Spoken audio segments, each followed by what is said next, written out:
ओम नमस्तस्मै गणेशाय ब्रह्मविद्याप्रदायिने यस्यागस्त्याय ते नाम विघ्नसागरशोषिणे ध्याये स्थिरेण चित्तेन गणेशं सर्वसिद्धिदं बुद्धिप्रकाशकं पूर्णं योगिनां हृदि संस्थितं स्वानन्देशं गणेशानं महावाक्यस्वरूपिणं तत्त्वमस्याकृतिधरं सिद्धिबुद्धियुतं भजे सिन्दूरोद्धूलिताङ्गं तिलकविलसितं चारुगौराङ्गरागं गाणेशाक्षान् दधन्तं स्मितमुखकमलं ज्ञानमुद्राकराब्जं भव्यं चायानुबाहुं यतिवरममलं शुद्धकाषाय वस्त्रं योगीन्द्रं श्रीगणेशं परमगुरुवरं गाणपाचार्यमीडे परब्रह्म परमात्मा भगवान श्री मयुरेश्वर सकल क्षेत्रस्थ देवता सकल गणेश गुरु परंपरा आणि उपस्थित संत सज्जन हो.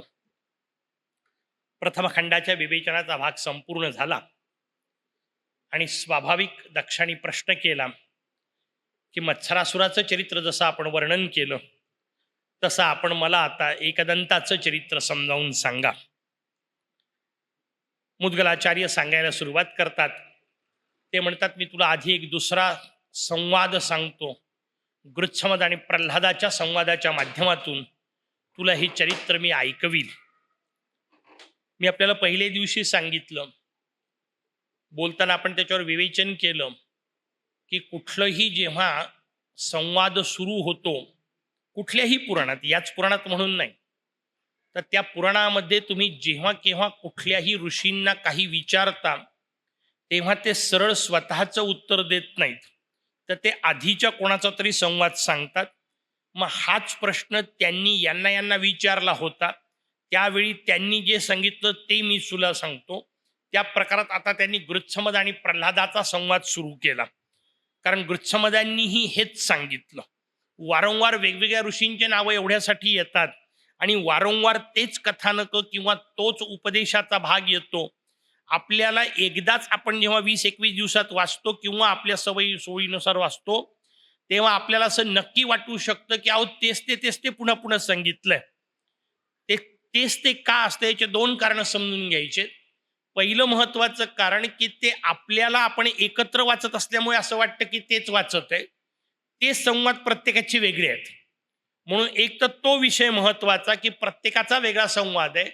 आणि दुसरी गोष्ट, तेच ते यासाठी सांगायचंय की तेच ते ऐकून ऐकून पक्क करायचंय. 10 गोष्टी ऐकून उपयोग नाहीये, एकच एक ऐकायचंय. म्हणून वारंवार तेच सांगायचंय आणि म्हणून वेगवेगळ्या संवादात तेच येतं. याचा अर्थ सगळ्यांना हेच सांगायचंय. म्हणून त्या पद्धतीची रचना येते. गृच्छमदांचा आणि प्रल्हादाचा संवाद मी तुला सांगतो असं जेव्हा मुद्गलाचार्य म्हणतात, श्रोत्यांची गंमत आहे इथे. श्रोता सांगतोय दक्ष, एवढं नाही ते तर सांगाच, गृच्छमदाचा प्रल्हादाचा संवाद तर सांगाच, पण मला तेवढ्यांनाही पोट भरणार आहे. जितकं मिळेल तितकं ऐकायचंय, जितकं मिळेल तितकं मला श्रवण करायचंय. आणि म्हणून एक काम करा, पहिल्यांदा सृष्टी निर्मितीची सगळी प्रक्रिया सांगा. स्वाभाविकच त्या प्रक्रियेमध्ये सृष्टी आजपर्यंत कशी आली याच्यात गृच्छमदांचं आख्यान येईल, प्रल्हादाचं येईल. त्यातून तुम्हाला जे सांगायचं ते त्यावेळेला सांगा, पण तेवढंच नाही, जास्त सांगा. काय मजेदार प्रकार असेल, श्रोते जेव्हा अधिक सांगा म्हणणारे असतात तेव्हा बोलणेवाल्याला एक वेगळा उत्साह येतो. सामान्यतः असं घडत नाही. बरेचदा श्रोते वाट पाहतात, नाही का, कधी संपवतंय. ही पंचायत नाहीये. किंवा अनेकदा उलटा प्रकार असतो, श्रोते वाट पाहतात, एकदा तिथं त्यांचं बोलणं सुरू झालं की मग येऊन बसू, तोपर्यंत काही गडबड नाही. आणि आयोजक बिचारे लोकच आले नाही तर बोलवायचं कसं, याच्यातली मधली अडचण नसावी, असं वेगळा विषय. आपल्या समोर विषय आला आणि भगवान मुद्गलाचार्यांनी सृष्टीची रचना सांगायला सुरुवात केली. सृष्टी रचना सांगताना भगवान मुद्गलाचार्यांनी सांगायला सुरुवात केली की हे दक्षा ऐक. पहिल्यांदा सृष्टी निर्मितीचा विषय झाला. भगवान ब्रह्मदेवांना सृष्टीची रचना करण्याचा आदेश भगवान गणेशांनी दिला आणि मग त्यानंतर त्यांनी सृष्टी रचना निर्माण करायचा संकल्प केला, तर त्यांच्या शरीरातून प्रचंड जल निर्माण झालं. पहिली घडलेली घटना, त्यांच्या शरीरातून अफाट जल निर्माण झालं. हा नियम एक मजेदार समजून घेण्यासारखा आहे. कुठल्याही सृष्टीची निर्मिती ही जलाशी संबंधित असते. म्हणून कुठल्याही ग्रहावर आपण जेव्हा उपग्रह पाठवतो, आपले यानं पाठवतो, तेव्हा तिथं काय शोधतो? त्याचं उत्तर आहे पाणी शोधतो. आणि मग मोठ्या मोठ्या बातम्या येतात, चंद्रावर पाणी सापडलं, मंगळावर पाणी शोधायचा प्रयत्न केला, बुधावर शुक्रावर पाणी आहे का? तुम्ही म्हणाल पाणी शोधायचे एवढं काम मागे लागले, पृथ्वीवरचं कमी आहे का? त्याचं उत्तर आहे पृथ्वीवरचं कमी जास्तीचा प्रश्न नाही, तिथं पाणी आहे या वाक्याचा अर्थ जीवन असण्याची शक्यता निर्माण होते आणि म्हणून पाणी शोधायचंय. आणि तुमची माझी संस्कृत किती विज्ञाननिष्ठ भाषा आहे समजून घ्या. या संस्कृतीमध्ये किंवा तुमच्या माझ्या संस्कृत भाषेमध्ये पाण्याला शब्द जीवन आहे, कारण संबंधच जीवनाचा पाण्याशी आहे. आणि म्हणून जीवसृष्टी पहिले निर्माण कुठं होते? त्याचं उत्तर आहे पाण्यात. आपणही जन्माला कुठं आलो? त्याचं उत्तर आहे पाण्यात, कारण मातेच्या गर्भात गर्भजल होतं, त्या गर्भजलात आपण जन्माला आलो, म्हणून आपल्या सगळ्यांचा संबंध जलाशी आहे. त्याला नारा असं म्हणतात. पाण्याला दुसरा शब्द नारा. त्या नारामध्ये जो राहतो त्याला नारायण असं म्हणतात. नारा हेच ज्याचं आयन, आयन म्हणजे राहण्याची जागा, म्हणून सगळे जीव नारायण स्वरूप आहे. त्याचा अर्थ काय? ते जलातच जन्माला आलेले आहेत. भगवान ब्रह्मदेवांच्या शरीरातून प्रचंड जल निर्माण झालं. नुसतं जलच नाही निर्माण झालं, भगवंताला मायेचं दर्शन व्हायचं होतं, जल निर्माण झालं. त्या जलामध्ये एक प्रचंड वटवृक्ष त्यांना दिसू लागल्या. त्या वटवृक्षाचं एक पान गळालं. त्या गळालेल्या पानाने ब्रह्मदेवाकडे प्रवास केला. त्या पानावर त्यांना एक अंगुष्ठमय अशा प्रकारचं गणेशांचं रूप दिसलं. अंगठाभरच आकाराचं आहे, अंगुष्ठ पर्व अशा प्रकारचं भगवंताचं रूप दिसलं. आणि भगवान 4 हातांनी युक्त आहेत, सोंडेनी युक्त असलेली गजशोंडायुक्त अशी मूर्ती त्यांना दिसली. भगवंतांनी आपल्या सोंडेनी ब्रह्मदेवांवर पाणी उडवलं. त्यांना धक्का बसला, हाय काय स्वरूप आहे? त्यांनी प्रार्थना केली, भगवान प्रगट झाले आणि भगवंतांनी त्यांना सांगितलं सृष्टी रचना करा. तोच आदेश पुन्हा दिला. भगवान ब्रह्मदेव म्हणतात, तुम्ही सांगितलं ठीक आहे, त्याच्यानुसार मी सृष्टी रचनेचा संकल्पही केला, माझ्या शरीरातून हे पाणी निर्माण झालं, त्यात आपण दर्शन दिलं, सगळं चांगलं आहे. आपण सृष्टी रचना करा म्हणजे करा काय? मला माहीतच नाही सृष्टी कशी असते, मला सृष्टी काय आहे ते पहिले समजावून सांगा. भगवंतांनी पुढची अद्भुत लीला केली. भगवंतांनी त्यांना सोंडेनी आपल्या उचलून घेतलं आणि आपल्या सोंडेनी उचलून सरळ गिळून टाकलं. नासिकेनी आत ओढून घेतलं. आतमध्ये का ओढून घेतलं? भगवान लंबोदर आहेत आणि लंबोदर शब्दाचा शास्त्राने दिलेला अर्थ पंचमस्कंधाच्या वेळा आपण पाहूच, पण विषय सांगितला शास्त्राने, यस्योदरात विश्वमिदं प्रसूतम ब्रह्माणि तद्वत जठरे स्थितानि अनंतरूपम जठरम ही यस्य लंबोदरंतम प्रणतोस्मि नित्यम. ज्याच्या उदरातून अनंत कोटी ब्रह्मांड जन्माला येतात, ज्याच्या उदरातच अनंत कोटी ब्रह्मांड राहतात आणि ज्याच्या उदरात अनंत कोटी ब्रह्मांड विलीन होतात, त्यांना लंबोदर म्हणतात. पोट वाढण्याचा संबंध नाही. एक एक अर्थ आपल्याला समजून घेतले पाहिजे. सगळे अर्थ जसे येतील तसे आपण पाहू. लंबोदरत्वाचा विषय आहे. भगवान लंबोदरांनी त्यांना उदरात घेतलं, आपल्या उदरातले अनंत कोटी ब्रह्मांड दाखवले विथ प्रॅक्टिकल नॉलेज. हे असं पहा आणि आता असं बाहेर येऊन तयार कर. आता मला सांगा, हे सगळे जर आतमध्येच होते तर मग बाहेर येऊन ब्रह्मदेवानी तयार काय केलं? वेगळं काय केलं? आणि म्हणून ब्रह्मदेवाचा हिशोब मर्यादित आहे. का ब्रह्मदेवाचा हिशोब मर्यादित आहे? कारण मुळात ब्रह्मदेव कितीही श्रेष्ठ सत्ता असली, नवे विष्णू शंकरही कितीही श्रेष्ठ सत्ता असली तरी ब्रह्मदेव एका ब्रह्मांडाचे आहेत. कारण हे ब्रह्मांड निर्माण करणं हे ब्रह्मदेवाचं काम, हे ब्रह्मांड सांभाळणं विष्णूचं काम, विनाश करणं शंकरांचं काम, मोहित करणं शक्तीचं काम, ज्ञान देणं सूर्याचं काम. पण कोणत्या ब्रह्मांडाला? एवढ्या एक. आणि ब्रह्मांड किती आहेत? अनंत कोटी. मग अनंत कोटी ब्रह्मांड जर असतील तर याचा अर्थ अनंत कोटी ब्रह्मदेव असतील की नाही? मग तेवढे ब्रह्मदेव आहेत, तेवढे विष्णू आहेत, तेवढे शंकर आहेत. कारण महाराष्ट्रापुरते राज्यपाल निश्चित गोष्ट, आपण जेवढे राज्य आहे तेवढे राज्यपाल आहेत ना. प्रत्येक जागचा राज्यपाल सर्वोपरी श्रेष्ठ आहे, त्याच्याबद्दलचा प्रश्न नाही. पण राज्यापुरता तसं ब्रह्मदेव किती श्रेष्ठ असले तरी या ब्रह्मांडापुरते.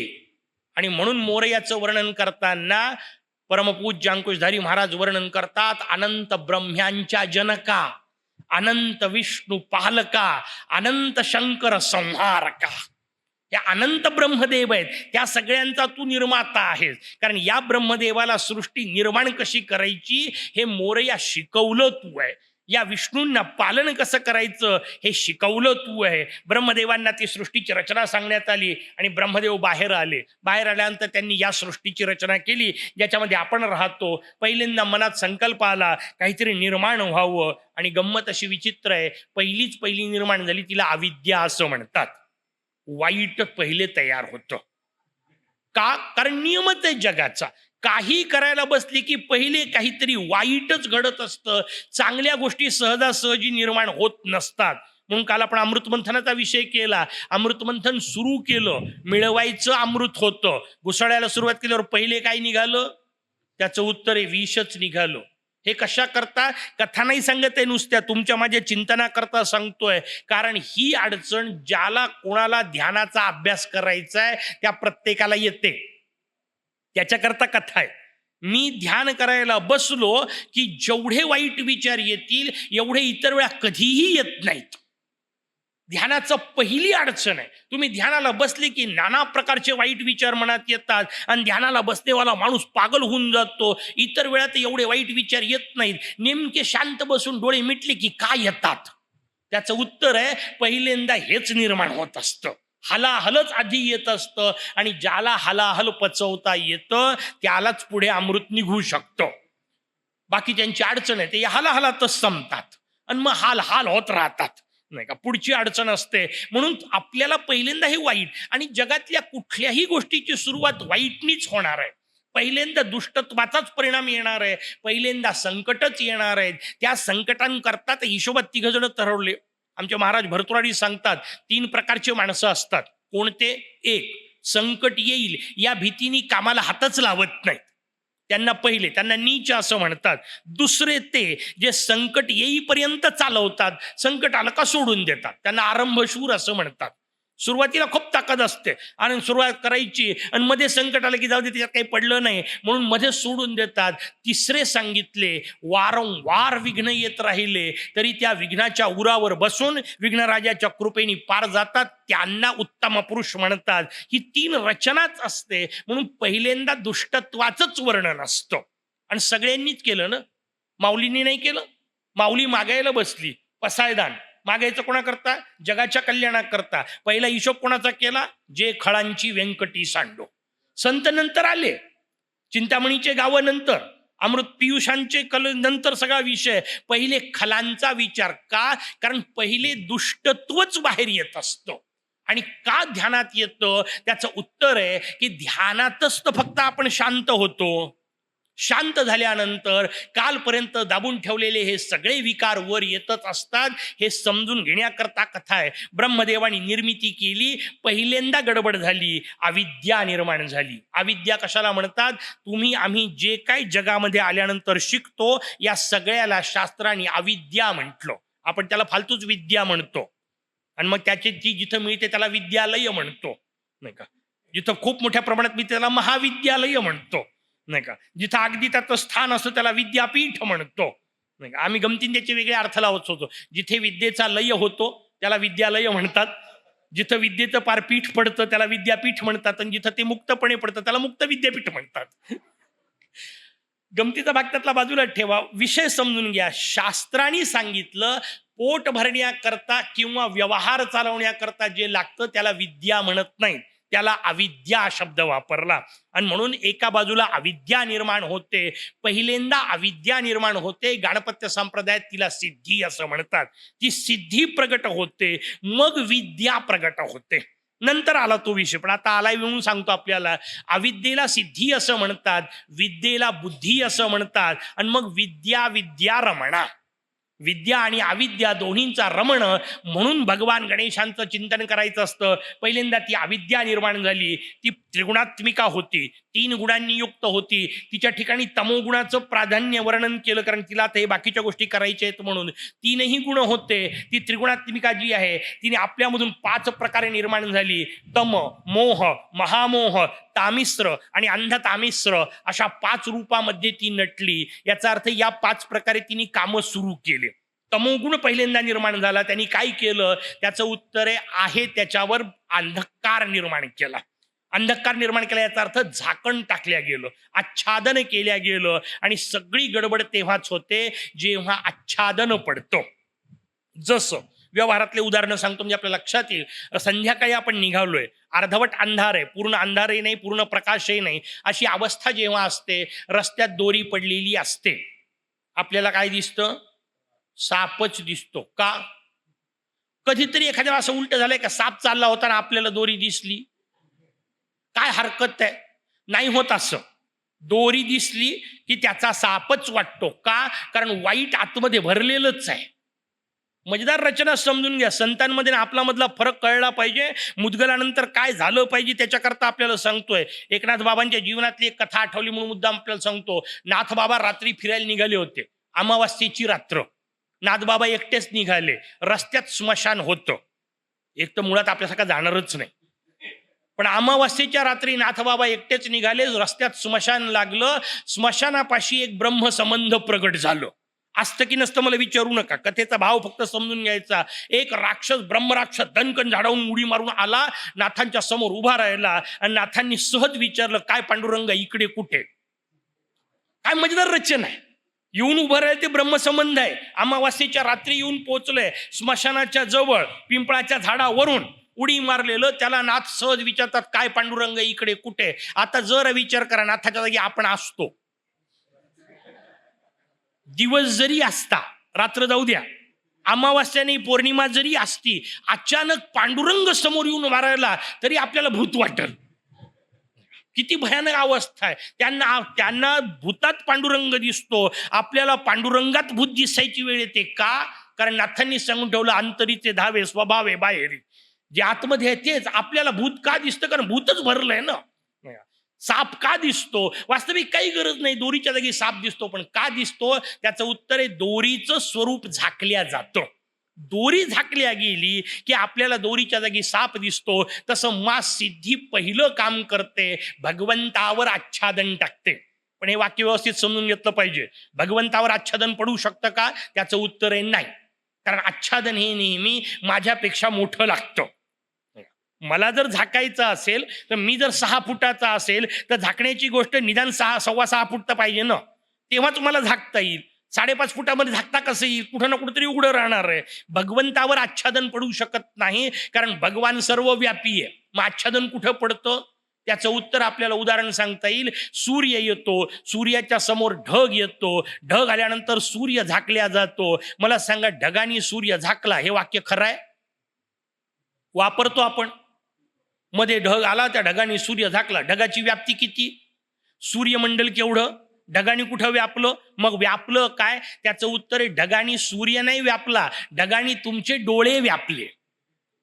पडदा कोणावर पडला? पडदा सूर्यावर नाही पडला, पडदा आपल्या डोळ्यांवर पडला. पण आपण स्वतःला इतकं सेंट्रलाइज समजतो विश्वाचं की जे काय चाललंय ते माझ्या बरोबर चाललंय, नाही का? ते मी फिरतोय याच्यावर माझा विश्वासच नाही, सूर्य फिरतोय. काय माणसं आहोत आपण अद्भुत, नाही का? आपण त्या सूर्याला फिरवून मोकळं करतो. सकाळी तो पूर्वेला उगवतो, संध्याकाळी तो पश्चिमेला मावळतो. तो हालतही नाही, तो जागेवरच आहे, फिरत हाच आहे. पण हा म्हणतोय माझ्या बरोबर सगळं फिरतंय, त्याच्यामुळे तो या पद्धतीने उलटे वाक्य वापरतो. तसं मध्ये ढग येतो, ढगानी सूर्य नाही झाकला, ढगानी डोळे झाकले. तसं सिद्धी पहिल्यांदा काय करते? ती या जीवावर आच्छादन करते. या जीवाला मोरया दिसणं बंद होतं, आणि एकदा मोरया दिसणं बंद झालं की मग नको ते सगळं दिसायला लागतं. जसं दोरी दिसणं बंद झालं की साप दिसायला सुरुवात होते, तशी अवस्था हा पहिला निर्माण करतो. याला तमसृष्टी असं म्हणतात. दुसरी निर्माण होते. पहिल्या उदाहरणात थोडं पंचायत आहे, दुसऱ्याला मोह असं म्हटलं. त्याच्याकरता दुसरं उदाहरण शास्त्रकारांनी दिलं. कारण पहिल्या याच्यात कसं आहे, दोरीच्या ऐवजी साप दिसला तर आपण दूर तरी पडू, जवळ जायच्या भानगडीत तरी पडणार नाही. पण ठीक आहे, एवढं कळण्याकरता की दोरीच्या ऐवजी साप आहे, एवढं कळण्याकरता विषय सांगितला. दुसरी पंचायत वेगळी आहे. दुसरं उदाहरण देताना सांगितलं, रस्त्यामध्ये चांदी दिसते, चांदी नसते, असते शिंपलं. पडलेलं शिंपलं असतं आणि शिंपल्याच्या जागी चांदी दिसते. तुम्हाला उदाहरण का बदलवलं? त्याचं उत्तर आहे, आता क्रिया बदलते. दोरीच्या ऐवजी साप दिसला तर आपण पळण्याची क्रिया करतो, पण दोरीच्या ऐवजी साप मध्ये पळण्याची जी क्रिया आहे ती चांदी दिसली तर उलटी आहे. नाही का. आता शिंपल्याच्या ऐवजी चांदी दिसते, जसं दोरी खरी असते नसलेला साप दिसतो, तसं चांदी नसते असलेल्या शिंपल्याच्या जागी नसलेलीच चांदी दिसते. पण आता चांदी घ्यावी वाटते, मागे लागतो त्या चांदीच्या. का? कारण मोह निर्माण होतो. म्हणून दुसरा टप्पा सांगितला. पहिले तम निर्माण होतं, मग मोह निर्माण होतो, आणि मोह निर्माण झाला की माणूस त्या गोष्टीच्या मागे लागतो. मागे का लागतो? त्याचं उत्तर आहे आपल्या उपयोगाची ती गोष्ट आहे असं वाटतं म्हणून मागे लागतो. एक लहानसं उदाहरण सहज आठवलं म्हणून सांगतो. आमचा चिरंजीव जेव्हा अगदी लहान होता, शाळेत जेव्हा सुरुवातीला जायला लागला, तेव्हा शाळेत गेला की वापस जेव्हा यायचं तेव्हा त्याला चालताच यायचं नाही. त्याचं चालणं कठीण व्हायचं. का? तर दोन्ही खिशांमध्ये वेगवेगळ्या रंगाचे आणि आकाराचे दगड भरलेले असायचे. शाळेचं बांधकाम सुरू होतं, रेती येऊन पडलेली असायची. पोरांना मध्ये काही काम नसलं की ते वेगवेगळे दगड गोळा करायचे, पार खिशात भरायचे. चालणं मुश्किल. घरी आलं की हिचं पहिलं काम ते सगळे दगड काढायचे, फेकून द्यायचे. त्याची तिकडं रडारड चालू, हिचं वेगळं तंतन, रोज कपडे खराब करतो, हे सगळं काय भरून आणतो. 2-3 दिवस असं रोज चालू राहिलं. बरं, हिने फेकले की तो दुसऱ्या दिवशी दुसरे आणायचा, पुन्हा भरून आणायचा. 2 दिवस गेले, 3 दिवस गेले. एक दिवस मला ही म्हणाली, तुम्ही त्याला सांगत का नाही? म्हटलं कोणाला सांगत का नाही? म्हटलं कोणाला सांगायचं म्हणजे काय? म्हटलं म्हणजे काय, तो का जमवतो याचा विचार करणं. तो दगड का गोळा करतोय? कारण त्याला त्यात आनंद वाटतोय, त्याला ते वैशिष्ट्यपूर्ण वाटतंय, त्याला ते मूल्यवान वाटतंय. अगं म्हटलं तू इथं दगडच गोळा करते. ती म्हणे काही काय सांगता, मी कुठं दगड गोळा करते? म्हटलं चल दाखवतो. मी तिला घरात घेऊन गेलो, वॉर्डरोब उघडला, तिचा दागिन्याचा डबा बाहेर काढून ठेवला. म्हटलं याला काय म्हणतात? प्रेस्टिजियस स्टोन असले तरी आहेत तर स्टोनच ना, नाही का. कोणाला पाचू म्हणा, कोणाला काही रत्न म्हणा, माणिक म्हणा, काही म्हणा, आहेत तर शेवटी दगडच. पण ते तिला आवडतात का? कारण त्याला ते मूल्यवान वाटत होते, हिला हे मूल्यवान वाटतात. नाही का. नियम आहे. माणूस आपल्याला जे उपयोगी पडेल असं वाटतं ते गोळा करत असतो. फक्त त्यातून एकच गोष्ट समजून घ्यायची आहे की निदान त्या दगडांची किंमत वाढली पाहिजे. आपण मोठं झालो मोजायचं कसं? आपण जे काय गोळा करतोय ते गोळा करणारं निदान मागच्या वेळेपेक्षा या वेळेचं मूल्यवान असलं पाहिजे, तर समजा आपण मोठे झालो. नाही तर लहानपणी दगडच गोळा करतोय आणि आताही दगडच गोळा करतोय, मग मोठे काय झाले दगड? मोठी पंचायत आहे. माझं मूल्य वाढलं पाहिजे. कालपर्यंत मला ज्या गोष्टीत आनंद वाटत होता, आता मी मोठा झालोय याचा अर्थ त्यापेक्षा अधिक चांगल्या गोष्टीत मला आनंद वाटला पाहिजे. आणि मग सगळ्यात अप्रतिम आनंद मिळवायचा असेल तर मुद्गलाशिवाय पर्याय नाही. कारण याच्यात ज्याला आनंद वाटतो, अनुभवानी सांगतो, काही नंतर वाचावं वाटत नाही. संपलं. याच्या पलीकडे नाहीच काही. आता एकदा हे वाचायची ज्याला आवड निर्माण होते त्याला दुसरं काही वाचावं वाटत नाही. ही जी प्रवृत्ती आहे हे तुम्ही मोठं झाल्याचं लक्षण आहे. काय वाचावं आपल्याला वाटतं त्याच्यानुसार. लहानपणी तर गोष्टीची पुस्तकं वाचतच होतो ना. गोष्टीचे पुस्तकं आपण लहानपणी वाचत होतो. सगळे खोटे होते की नाही? जादूची परी नावाची कुठली गोष्ट नसते, जादूचा अंगरखा नसतो, जादूचा जोडा नसतो. आता कळलं ना निदान. आणखीनही नसेल कळलं तर पंचायतच आहे. आणि आणखीनही जर वाटत असेल असं काहीतरी भेटावं तर काही नाही, फक्त शरीरच वाढलं, वय फक्त वाढलं, पोरग कुठं वाढलं? आतमधलं तसंच राहिलेलं आहे. मला आता कळलं पाहिजे की हे निरर्थक आहे. आणि म्हणून 2 सुंदर शब्द आपल्या शास्त्राने दिले. एकाला पुस्तक म्हणतात आणि एकाला ग्रंथ म्हणतात. 2 मध्ये काय फरक आहे? तुम्हाला सारखंच आहे? नाही, सारखे नाही. कायम लक्षात ठेवा, भाषेत कुठलेही 2 शब्द कधीही सारखे नसतात. प्रत्येक शब्दाला वेगळा अर्थ असतो. पुस्तक वेगळं, ग्रंथ वेगळा. 2 मध्ये फरक काय? पुस्तक ते जे वाचल्यानंतर तुमच्या जीवनात त्यातलं काहीच होणार नाही, त्याला पुस्तक म्हणतात. म्हणून गोष्टीचे पुस्तकं असतात, कारण त्यातलं काहीही तुमच्या आयुष्यात होणार नाही. प्रेमकथा, कादंबऱ्या त्याला पुस्तक म्हणतात, कारण त्यातलं आपल्या आयुष्यात काही होत नाही.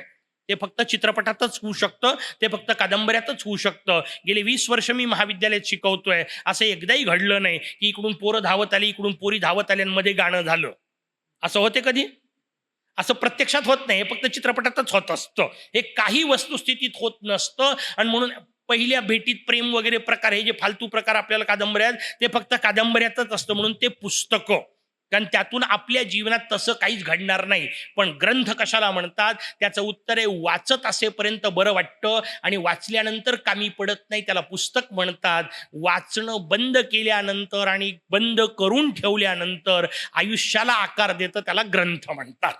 पुढचा हिशोब असला पाहिजे. कालपर्यंत पुस्तकं वाचण्यात मला आवड असेल तर आता किमान माझी आवड ग्रंथावर गेली पाहिजे. आणि म्हणून ग्रंथ वाचायची आवड निर्माण झाली तर समजून घ्या आपण मोठे झालेलो आहे. आवड म्हणतोय मी, लोकांना दाखवाय करता पुस्तकं घेऊन बसणे नाही. दोन मध्ये फरक आहे, तो वेगळा विषय, त्याच्याबद्दल न बोललेलं बरं. नाही तर ते पद्धत आहे आजकाल, लावून ठेवतात ना मोठे मोठे. आमच्या यवतमाळला एक जज मॅडम होत्या, नाव नाही सांगत, कोणाची बदनामी करण्याचं स्थान नाही. पुण्यात आल्या तर प्रसाद प्रकाशनमध्ये आल्या.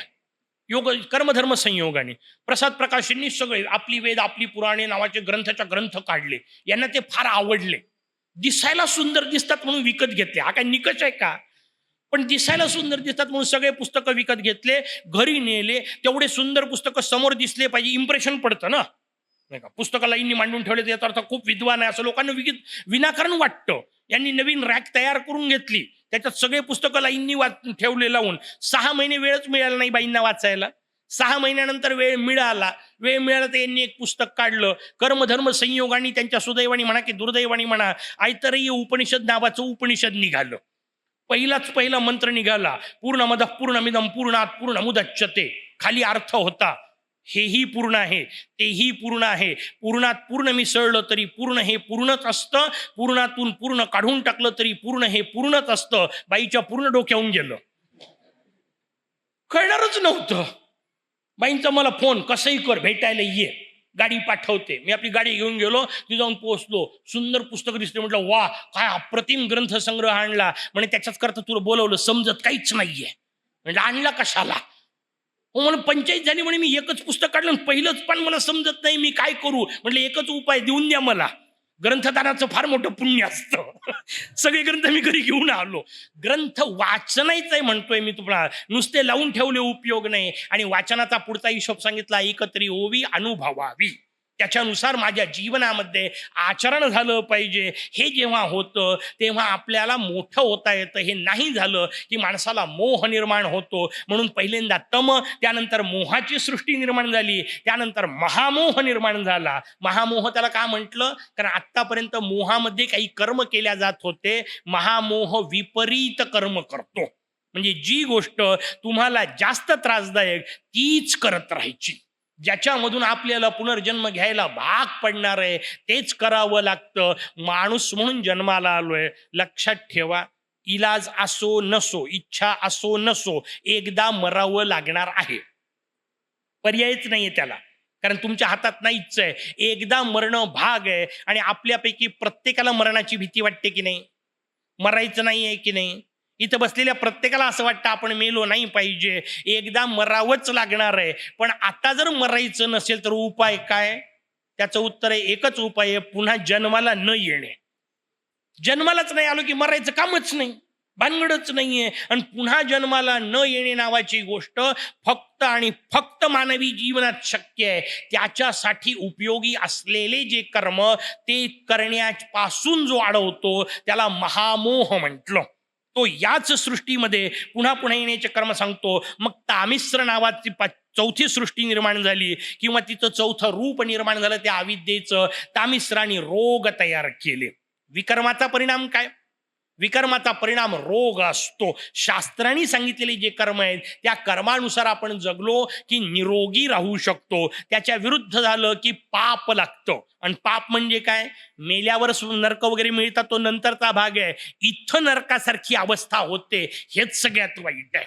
म्हणून ती अवस्था सांगितली तामिश्र. त्यानंतर अंध तामिश्र, ज्याच्यामध्ये नाना प्रकारचे दुःख निर्माण झाले, नरक निर्माण झालं, सगळं वाईट पहिले तयार झालं. सगळ्या वाईट गोष्टी आल्या. भगवान ब्रह्मदेवांना अतिशय दुःख झालं. भगवान ब्रह्मदेवांनी पुन्हा प्रार्थना केली भगवंताची, याच्यावर उपाय काहीतरी सांगा असं सांगितलं. आणि या सगळ्या निर्माण झालेल्या वाईटावर मार्ग निर्माण व्हावा अशा संकल्पनेतून पुढची सृष्टी निर्माण करायची. तर ब्रह्मदेवांच्या मनामधून 4 बटू निर्माण झाले. 5 वर्षांचंच त्यांचं वय असतं. पहिली सृष्टी निर्माण झाली, मानवी सृष्टी प्रकारातली. 4 बटू निर्माण झाले. त्यांना सनक, सनंदन, सनातन आणि सनत कुमार असं म्हणतात. हे 4 बटू पहिल्यांदा त्यांच्या मनातून निर्माण झाले. हे 4 वेगवेगळ्या प्रकारच्या योगांचे साधन रूपात निर्माण झाले. म्हणून त्यांनी जगाला हे योग दिले. सनक जे निर्माण झाले त्यांनी जगाला सहजयोग नावाची गोष्ट सांगितली. सनंदन निर्माण झाले, त्यांनी जगाला समयोग सांगितला. सनातन निर्माण झाले, त्यांनी ज्ञानयोग सांगितला. आणि सनत कुमार निर्माण झाले, त्यांनी जगाला कर्मयोग सांगितला. या 4ही शब्दांना आपल्याकडे योग शब्द वापरला जातो. योग शब्दाचा अर्थ समजून घ्या. योग कशाला म्हणतात? योग शब्दाचा अर्थ आहे जुळणे. योग शब्दाचा अर्थ जुळणे. मी जे काय करतो त्यानी मी जुळलो पाहिजे. कुठे? मोरयाशी. जे काही मी करील त्या प्रत्येक गोष्टीने मी मोरयाशी जुळलो पाहिजे. आणि मोरयाशी जुळलो पाहिजे या वाक्याचा अर्थ आनंद वाटला पाहिजे. कारण आनंद हे मोरयाचं स्वरूप आहे. मी जे काय कार्य करील त्या कार्याने जगाला आणि सगळ्यात पहिले मला, कारण आनंदाची एक मोठी गंमत आहे. लोक ओरडत फिरतात, मला जगाला सुखी करायचंय, मला जगाला आनंदी करायचंय. त्याचं उत्तर आहे ते तेव्हाच शक्य आहे जेव्हा तुम्ही असाल.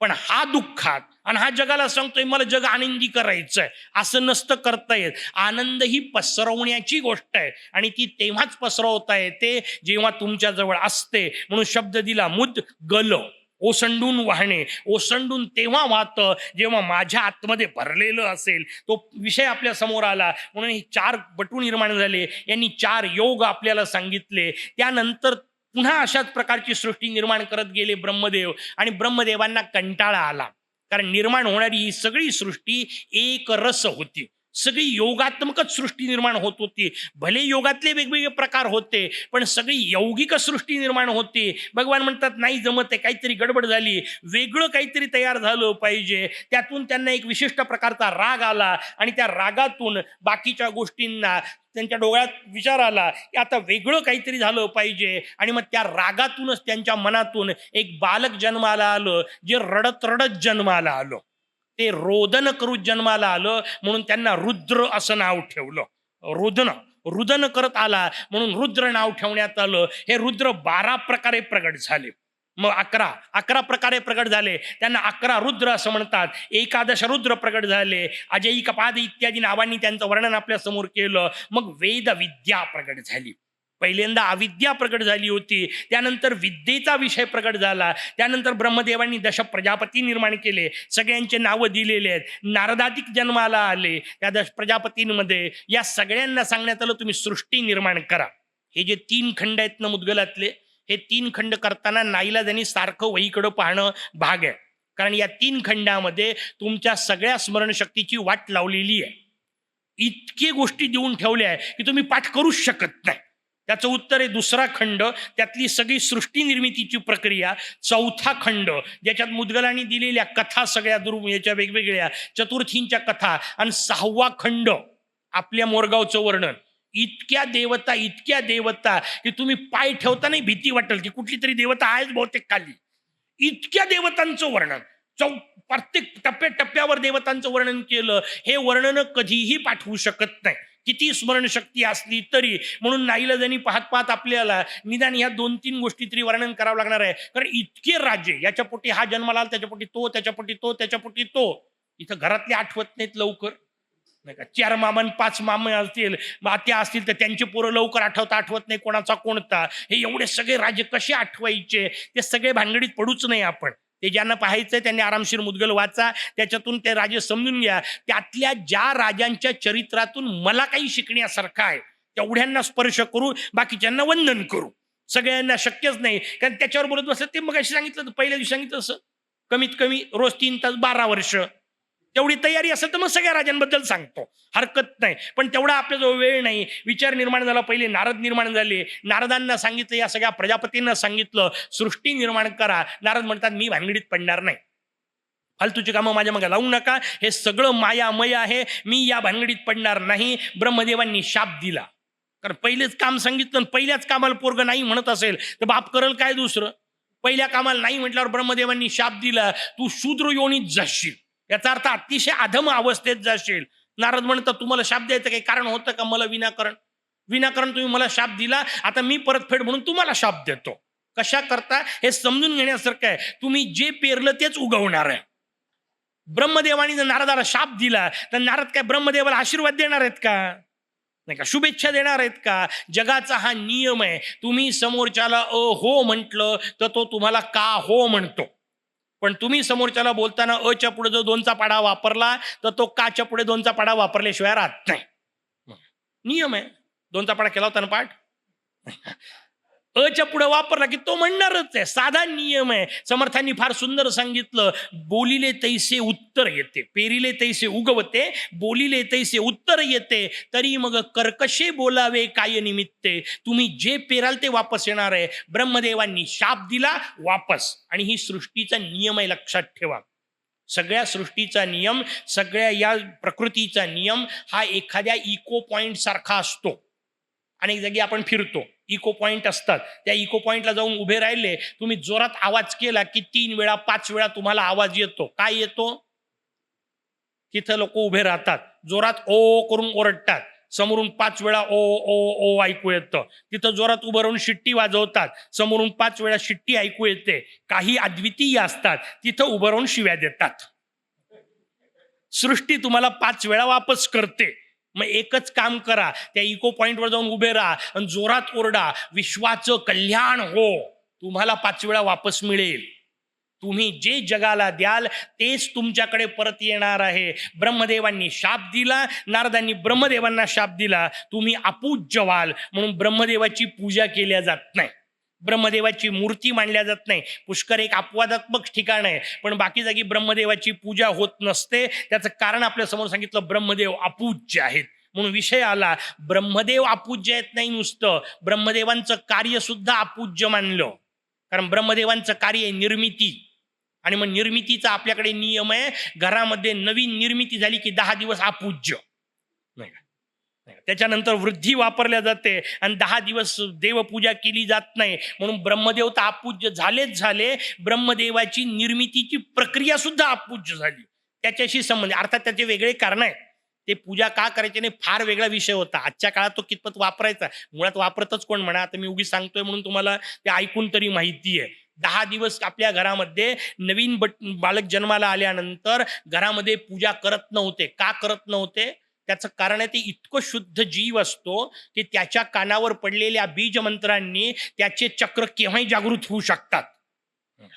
म्हणून पूजेमध्ये जेव्हा बीजमंत्र वापरायचे असतात तेव्हा ते जोराजोरात वापरायचेच नाही, त्या बालकाच्या कानावर पडायचंच नाही. इथून ती सुरुवात आहे. मग बाकी शुद्धतेचा बाकीचा विचार आला. पुढे 10 दिवसानंतर 12 दिवसांनी काय होतं, त्याचं उत्तर आहे काही नाही. ते आपल्यासोबत राहून राहून ते बालक मलिन होतं आणि मग त्याच्यावर परिणाम होणं बंद होतं. म्हणून नंतर काही फरक पडत नाही. मग किती बीजमंत्र वापरा की मंत्र ठोका डोक्यात, याचा काही फरक पडत नाही. ही पंचायत निर्माण होते. पण ते अत्यंत शुद्ध बालक आहे, त्यावेळा ते नियम, अर्थात वेगवेगळा विषय बाजूला ठेवू आपण. त्या पद्धतीने नारदांनी शाप दिला ब्रह्मदेवांना, ब्रह्मदेवांनी शाप दिला नारदांना. ब्रह्मदेवांनी पुन्हा गणेश उपासना सुरू केली आणि मग पुढचा विषय आपल्या समोर आला. त्यानंतर ब्रह्मदेवांनी नारदांना विचारलं की ठीक आहे, कशा पद्धतीने तुम्ही उपासना करताय हे सांगितलं, किंवा ब्रह्मदेवांनी नारदांना उपासना कशी सांगितली, किंवा ब्रह्मदेवांना कशी मिळाली, असे दोन्ही प्रश्न दक्षांनी विचारले. त्याच्यावर त्यांनी सांगायला सुरुवात केली की ब्रह्मर्षी एकदा कैलासामध्ये जाऊन पोहोचले. नारद सांगतायत स्वतःबद्दल, त्यांनी जी उपासना केली त्याच्याबद्दल, की मी शंकरांकडे जाऊन पोहोचलो आणि तिथे भगवान शंकर रत्नगर्भ गणेशाची उपासना करताना पाहिले. त्यांना पूजनरत पाहिलं. त्या पूजनामध्ये विघ्न आणायचं नाही म्हणून मी वैकुंठात जाऊन पोहोचलो. तिथं भगवान विष्णू ध्यान करताना दिसले. देवर्षी नारद म्हणतात, एक तिकडं महादेव, एक इकडे जगतपालक, ते तिकडं पूजा करतायत, हे इकडं ध्यान करतायत. शेवटी विष्णूंचं ध्यान आटोपल्यानंतर देवर्षी नारदांनी प्रश्न केला की तुम्ही दोघेही कोणाची उपासना करताय? त्यांच्यासमोर एक मूर्ती मला दिसली, मानवी शरीर होतं, गजमस्तक होतं. तुम्ही आता ध्यान करताय, तुम्ही सर्वोच्च शक्ती म्हणून जन्माला आले दोघेही, तुम्ही कोणाचं चिंतन करताय? त्याच्यावर भगवान विष्णूंनी संपूर्ण गणेश तत्वज्ञान नारदांना समजावून सांगितलं. नारदांचा फार मजेदार एक प्रश्न आहे, सगळ्या प्रश्नांना आपल्या जो हात लावायला वेळ नाही. नारदांनी विचारलं, हे असं काय स्वरूप होतं? यांचं शरीर मानवी होतं आणि मस्तक गजाकार होतं, हत्तीचं होतं. हे काय स्वरूप आहे? त्याच्यावर भगवान यांनी विष्णूंनी सांगताना 2 सुंदर शब्द सांगितले, मुद्गलात वारंवार आलेले. ते म्हणतात मोरयाचं जे शरीर आहे त्या शरीराला संप्रज्ञात असं म्हणतात आणि मोरयाचं जे मस्तक आहे त्या मस्तकाला असंप्रज्ञात असं म्हणतात. हे अत्यंत सुंदर पारिभाषिक शब्द आहेत, वारंवार येतात, ते आपल्याला समजून घेतले पाहिजे. संप्रज्ञात शब्दाचा अर्थ काय? आपण पहिल्यांदा बोलताना 4 प्रकारचे प्रमाण सांगितले होते. ज्ञान कसं होतं, प्रत्यक्ष प्रमाण, तर्क प्रमाण, अनुमान प्रमाण इत्यादी प्रमाण सांगितले होते. त्यामध्ये सप्रज्ञात, सम उपसर्ग वापरला, प्र उपसर्ग वापरला. सम म्हणजे योग्यपणे, प्र म्हणजे पुढे जाऊन, ज्ञात होणे म्हणजे कळणे. संप्रज्ञात याचा अर्थ व्यवस्थित कळणे. पण काय काय कळू शकतं? समोर सरका फक्त. येत आहे तुम्हाला? हा. संप्रज्ञात म्हणजे काय? जे जे कळू शकतं. काय कळू शकतं? शास्त्रांनी सांगितलं कळू तेच शकतं जे आपल्याला इंद्रियांनी पकडता येतं.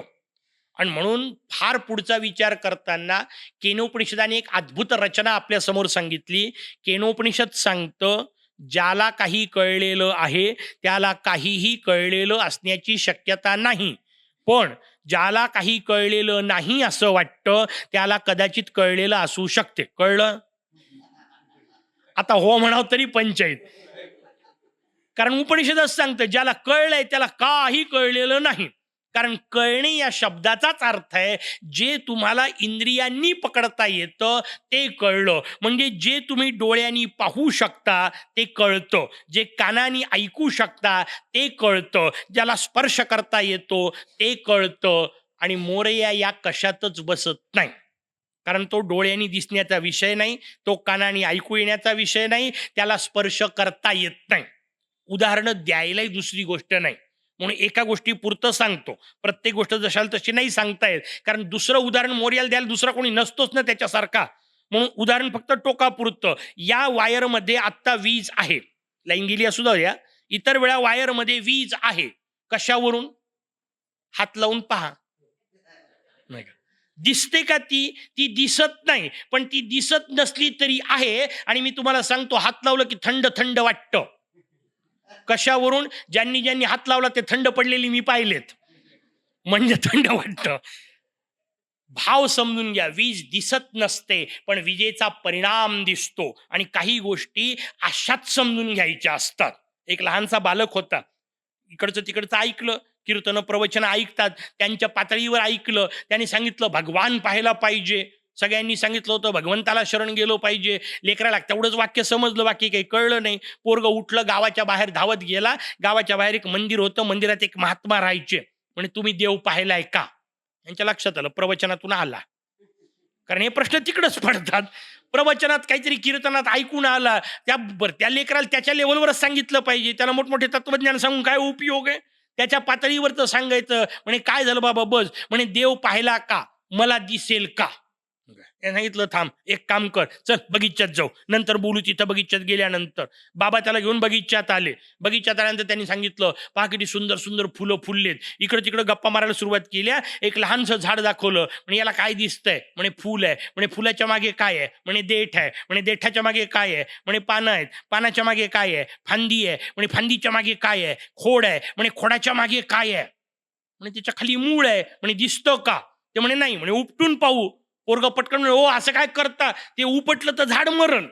नाही का? अरे म्हणे पण दिसलं नाही तर कसं मानायचं? मूळ आहे. पोरांनी मस्त उत्तर दिलं, अहो म्हणे दिसायची काय गरज आहे? ज्या अर्थी फुलं फुललेत त्या अर्थी मूळ आहे. बाबांनी मस्त सांगितलं, म्हणे याचाच अर्थ समजून घे, ज्या अर्थी इतके फुलं फुललेत त्या अर्थी मूळ आहे. ते उपटून पाहायचं नसते. नाही का? भगवान ही दिसायची गोष्ट नाहीये, भगवान ही कळायची गोष्ट आहे. आणि थोडं व्यवस्थित समजून घ्या, भगवान दिसूनही काही उपयोग होत नाही. हे वाक्य धक्कादायक असलं तरी समजून घ्या. उदाहरण तुम्हाला माहिती असलेली म्हणून मुद्दाम सांगतो. भगवान दिसून काही फायदा पडत नाही. भगवान रामचंद्र शूर्पणखेला दिसले की नाही? कुठं सुधारली? राम पाहिल्यानंतरही तिच्या मनात कामच जागृत झाला. कुठं सुधारली? भगवान राम रावणाला दिसले की नाही? कुठं सुधारला? नाही सुधारला. त्यांच्याशी लढायला आला. दुर्योधनाला भगवान श्रीकृष्ण दिसले की नाही? कंसाला दिसले की नाही? शिशुपालाला दिसले की नाही? भगवान दिसून उपयोग होत नाही. उलट अर्जुनाला दिव्य दर्शन नंतर झालं, दुर्योधनाला आधी दिलं होतं. पण दिव्य दर्शन देऊनही सुधारला नाही, कारण भगवान दिसून उपयोग होत नाही, भगवान कळावा लागतो. दिसायची गरज नाहीये, कळणे महत्वाचा भाग आहे. आणि कळतो कसा, त्याचं उत्तर मुद्गलांनी आपल्याला सांगितलं. म्हणून पुढचा हिशोब आपल्या समोर सांगितला की अशा पद्धतीने रचना भगवान ब्रह्मदेवांनी एक एक एक एक सांगायला सुरुवात केली. ब्रह्मदेवांचा विषय नारदांपर्यंत आला. नारद भगवान विष्णूंकडे गेले. भगवान विष्णूंनी सांगितलं संप्रज्ञात, पहिला विषय सांगितला. याचा अर्थ जे जे इंद्रियांनी दिसतं त्या सगळ्याला संप्रज्ञात असं म्हणतात. शरीर संप्रज्ञात आहे मोरयाचं, म्हणून गळ्यापासून खालचा भाग हा तुमच्या माझ्यासारखा आहे. पण मोरयाचं अस्तित्व तसं नाहीये. म्हणून मोरयाचं मस्तक वेगळं आहे, कारण मस्तक ही ओळख असते आणि ओळखीला असंप्रज्ञात शब्द वापरला. याचा अर्थ जे मन आणि बुद्धीनी पकडता येत नाही. मग त्याच्याकरता उपनिषदांनी शब्द वापरला, यतो वाचो निवर्तन्ते अप्राप्य मनसासह. जिथून वाणी वापस फिरते, जिथं मन पोचूच शकत नाही. का? कारण वाणी वर्णन त्याचंच करू शकते जे पाहिलेलं असेल, जे ऐकलेलं असेल, जे अनुभवलेलं असेल. जी गोष्ट पाहिलीच नाही त्याचं वर्णन कसं कराल? आणि मुळातही आपण जे वर्णन करतो ना, ते सगळं खोटं असतं. मोठी गडबड आहे. मी जे वर्णन करतोय किंवा मोरयाचं वर्णन करायला जरी बसलो तरी ते वर्णन खोटं ठरणार आहे. का? कारण ज्यांनी पाहिला त्यांना बोलता येत नाही, आणि जे बोलतायत त्यांना पाहता येत नाही. ही सुंदर रचना तुलसीदासांनी आपल्या याच्यात वापरली. तुलसीदासांनी रामचंद्रांचं वर्णन करताना सांगितलं, वर्णनच करता येत नाही म्हणे. का? म्हणे गिरा अनयन नयन बिनु बाणी. काय मजेदार रचना आहे. गिरा म्हणजे वाणी, जीभ, ती अनयन, तिला डोळे कुठे आहेत? नाही. नयन डोळे, बिनु बाणी, त्या डोळ्यांना बोलता येत नाही. ज्या डोळ्यांनी पाहिलं त्यांना सांगता येत नाही, आणि जी जीभ सांगतीये तिला पाहता येत नाही. गोंधळच चाललाय, नाही का? पाहणारा वेगळाच आहे, सांगणारा वेगळाच आहे. तिथं गडबड निर्माण होते. हे पाहणारं आणि ऐकणारं दोन्हीच्या पलीकडचं जे तत्व असतं, म्हणजे वाणी जिथपर्यंत पोहोचू शकत नाही, मन ज्याला गवसणी घालू शकत नाही. कारण मन सुद्धा त्यालाच गवसणी घालू शकतं जे तुमच्या पूर्व इंद्रियांवर अवलंबून आहे. पूर्व स्मृती मला ज्याची ज्याची आहे, मी कधीतरी ऐकलं, कधीतरी वाचलं, कधीतरी पाहिलं, तेच माझ्या मनात बसलंय, त्यांनीच माझं मन तयार झालेलं आहे. त्याच्यामुळे हे जेव्हा सगळं बाहेर पडतं तेव्हा याच्याशिवाय जे असतं त्याला अनयन किंवा मनोवाणी अतीत म्हणतात. ते मनोवाणी अतीत जे तत्व आहे त्या मनोवाणी अतीत तत्वाला असंप्रज्ञात असं म्हणतात. त्याच्यामुळे ते संप्रज्ञात आणि असंप्रज्ञात दोन शब्द नारदांना सांगण्यात आले. त्यानंतर पुढचा विषय आला. मग ब्रह्मदेवांनी पुढची सृष्टी निर्माण केली. ती सृष्टी निर्माण करताना 9 प्रकारचे सर्ग केले असं मुद्गल पुराण आपल्याला सांगतं. सर्ग शब्दाचा अर्थ आहे निर्मिती. 9 प्रकारची निर्मिती झाली. पहिल्याला महत्सर्ग असं म्हणतात. महत्त्व निर्माण झालं, जिला आदिमाया असं म्हणतात. ती 2 प्रकारात जर प्रगट झाली तर तिला सिद्धी आणि बुद्धी असं म्हणतात, आणि एकाच रूपात प्रगट झाली तर तिला वल्लभा असं म्हणतात.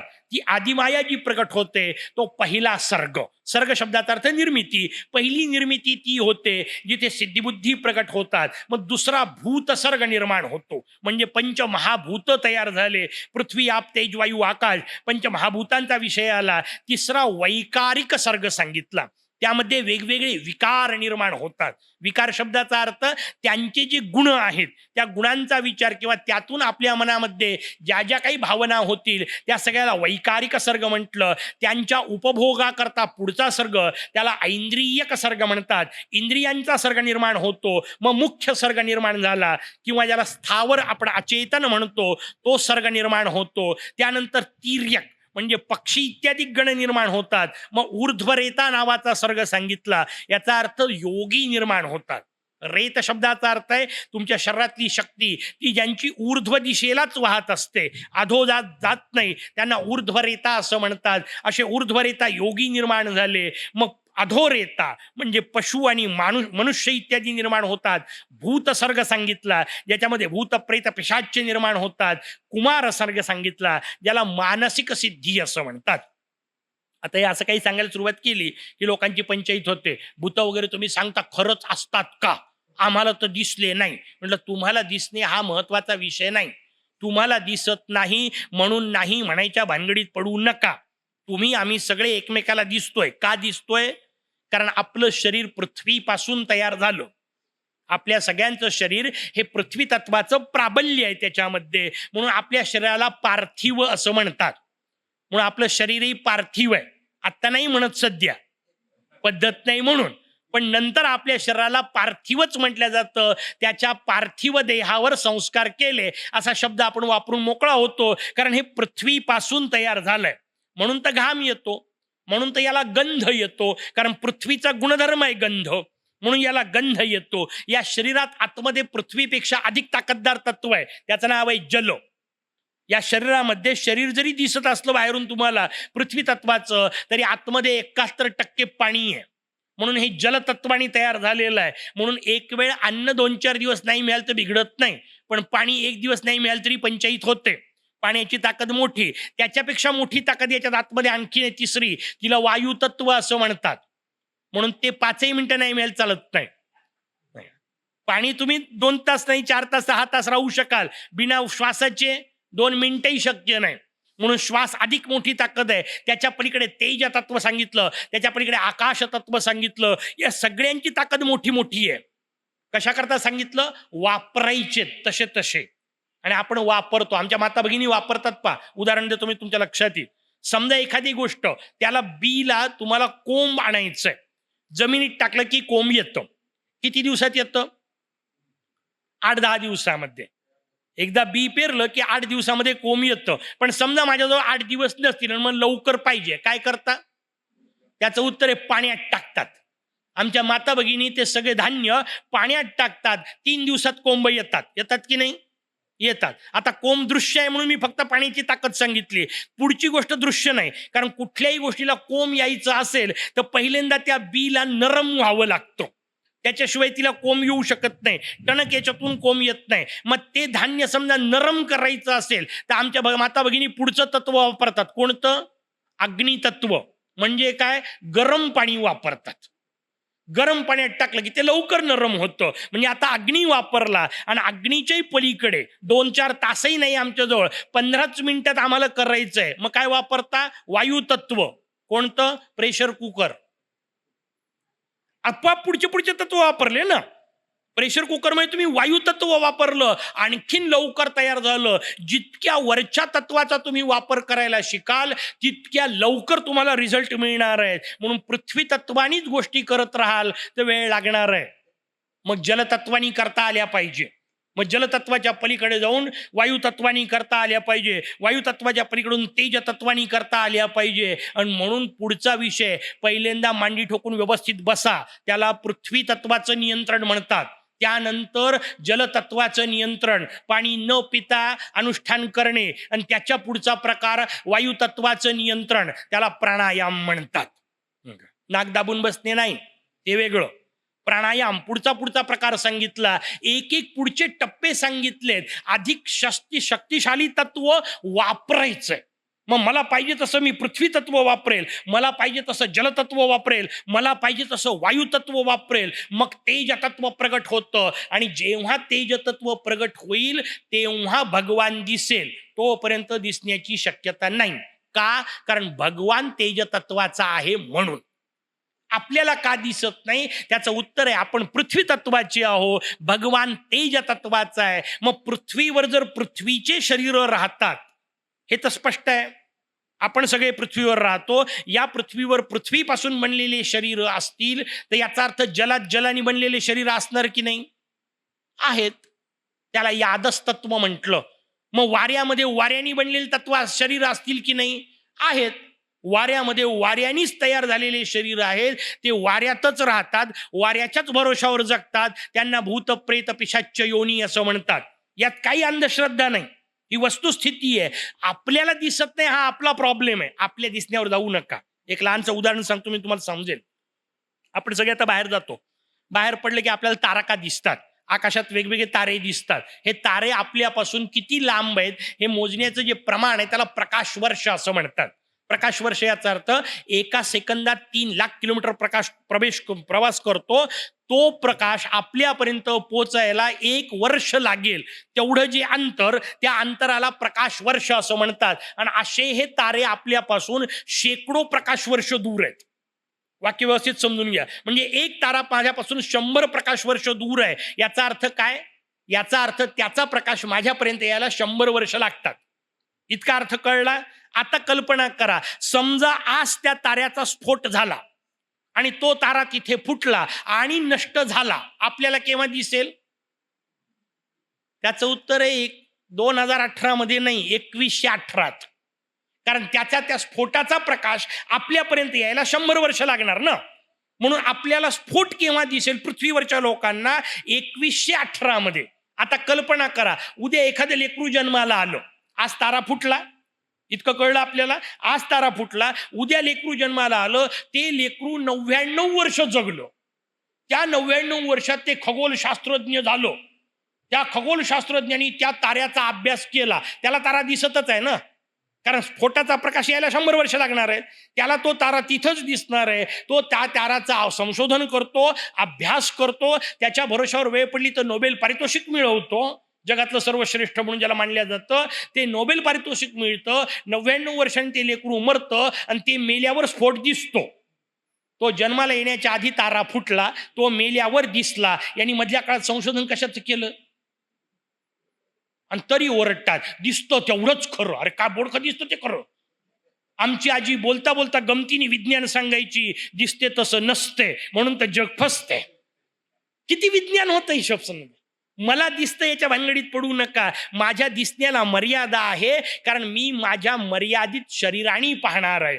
त्याच्या पलीकडचा विषय म्हणून आपल्याला वेगवेगळ्या प्रकारचे सर्ग सांगितले. मानसिक सृष्टी, कुमार सर्ग सांगितला, हे सगळे निर्माण केले. तरी ब्रह्मदेव म्हणतात नाही जमत आहे, काहीतरी चांगलं पाहिजे, काहीतरी चांगलं पाहिजे. कारण आत्तापर्यंत जेवढे निर्माण झाले तेवढे फक्त आणि फक्त पुरुषच निर्माण झालेत. सगळे फक्त माणसं निर्माण झाले. ब्रह्मदेव म्हणतात मी तयार करतोय, हजारो करतोय, पण पुढं काही सरकत नाहीये. आणि हे सगळं असं काहीतरी चाललं पाहिजे जे स्वतःहून चालत राहील. आणि मग ब्रह्मदेवांनी विचार केला, स्वतःहून निर्माण होणारं काहीतरी झालं पाहिजे. आणि त्यानंतर माता भगिनींनो, अद्वितीय अधिकार आहे तुमचा. जगातली पहिली स्त्री निर्माण झाली. तिचं नाव आहे देवी शतरूपा. शतरूपा पहिल्यांदा प्रगट झाली. तिच्यासोबत महाराज मनू प्रगट झाले. मनू आणि शतरूपा हे जगातलं पहिलं जोडपं निर्माण झालं. आणि माता भगिनीनं तुमचा दिव्य अधिकार तुम्हाला सांगतो, एकदा शतरूपा निर्माण झाल्यानंतर ब्रह्मदेवांनी काहीही निर्माण केलं नाही, संपलं. त्याच्यानंतर सर्ग सृष्टी नावाचा प्रकार जो आहे तो संपला. त्यानंतर ब्रह्मदेवानी काहीही निर्माण केलं नाही. का? कारण आता तुमच्यापेक्षा चांगलं काही तयारच होऊ शकत नाही.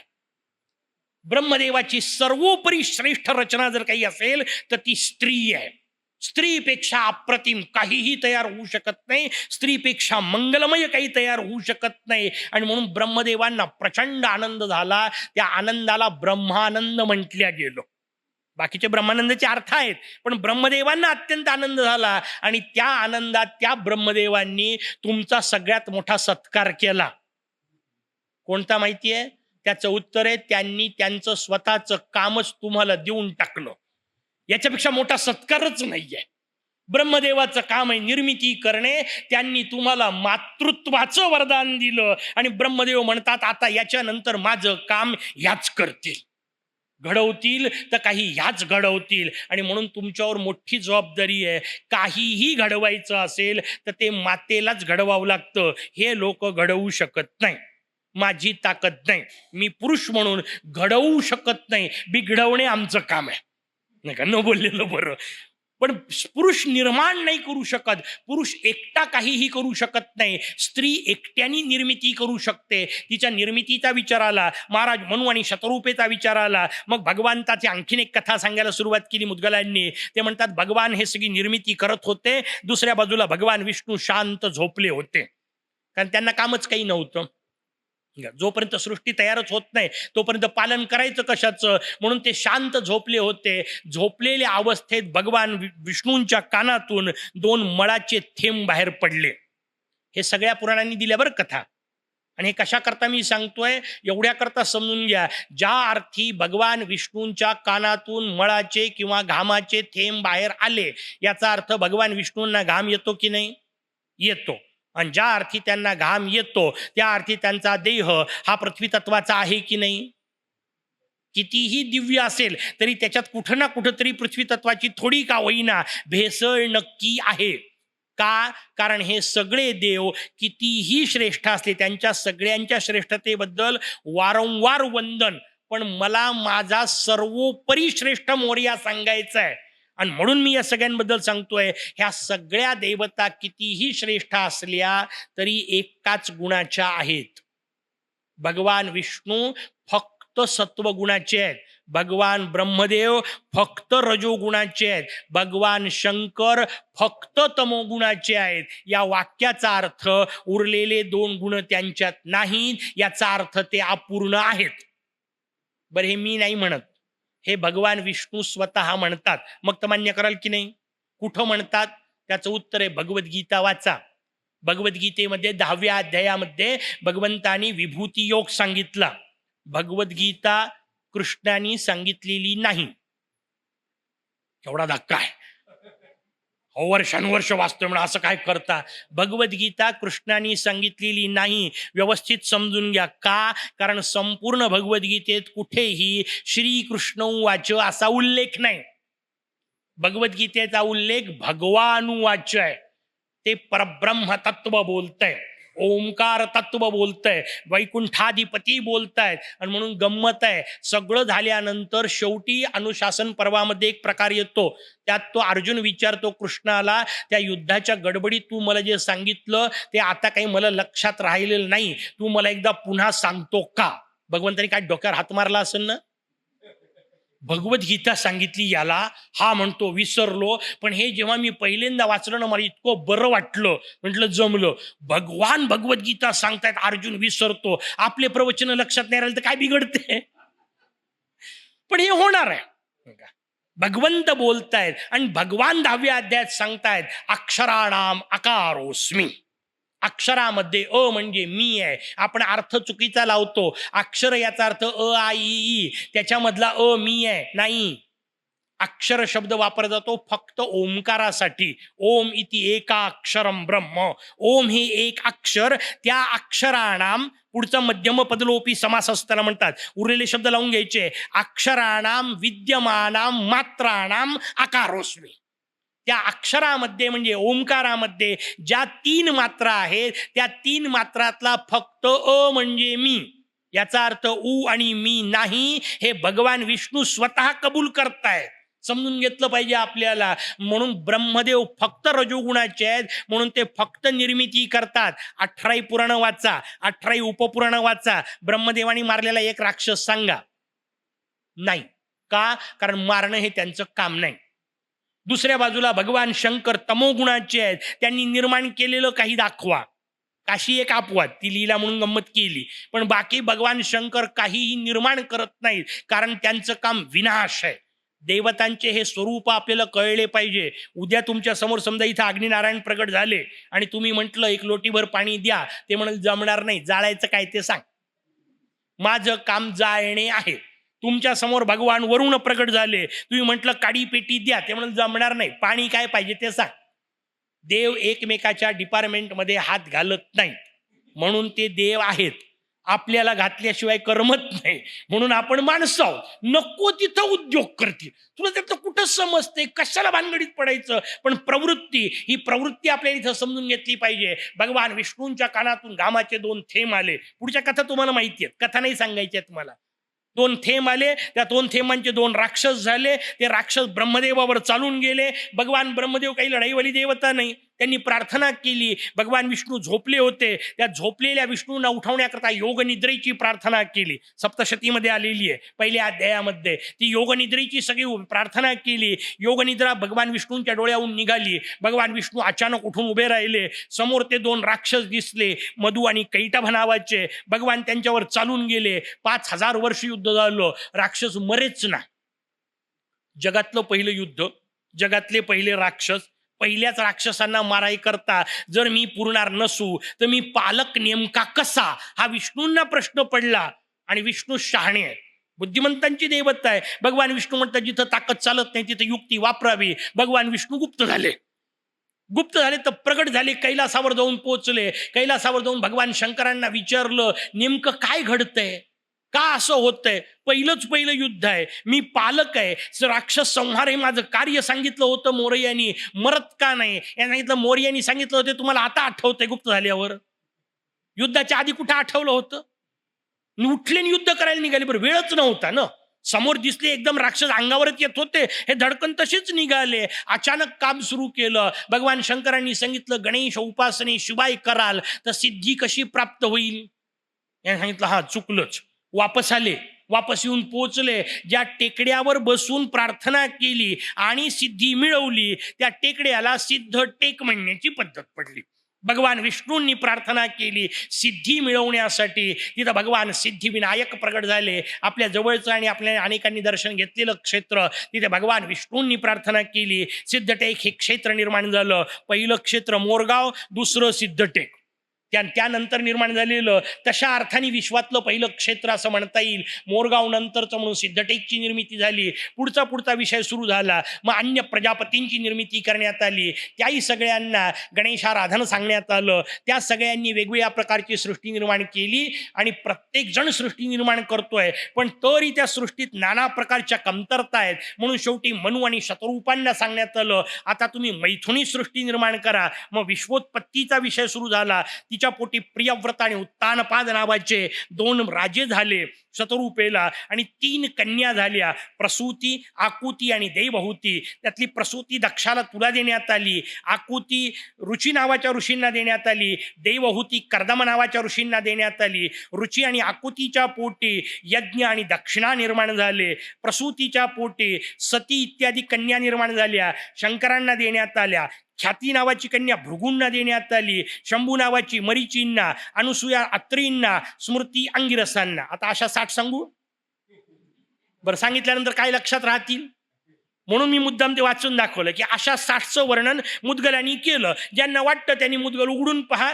दुसऱ्या खंडातल्या 6व्या अध्यायात आपल्याला या सगळ्यांचे वर्णन दिले. अत्रींना अनुसूया देण्यात आली, तिच्या पोटी दत्त महाराज जन्माला आले. स्वाभाविक यांनी प्रश्न विचारला आम्हाला दत्तांचं चरित्र सांगा.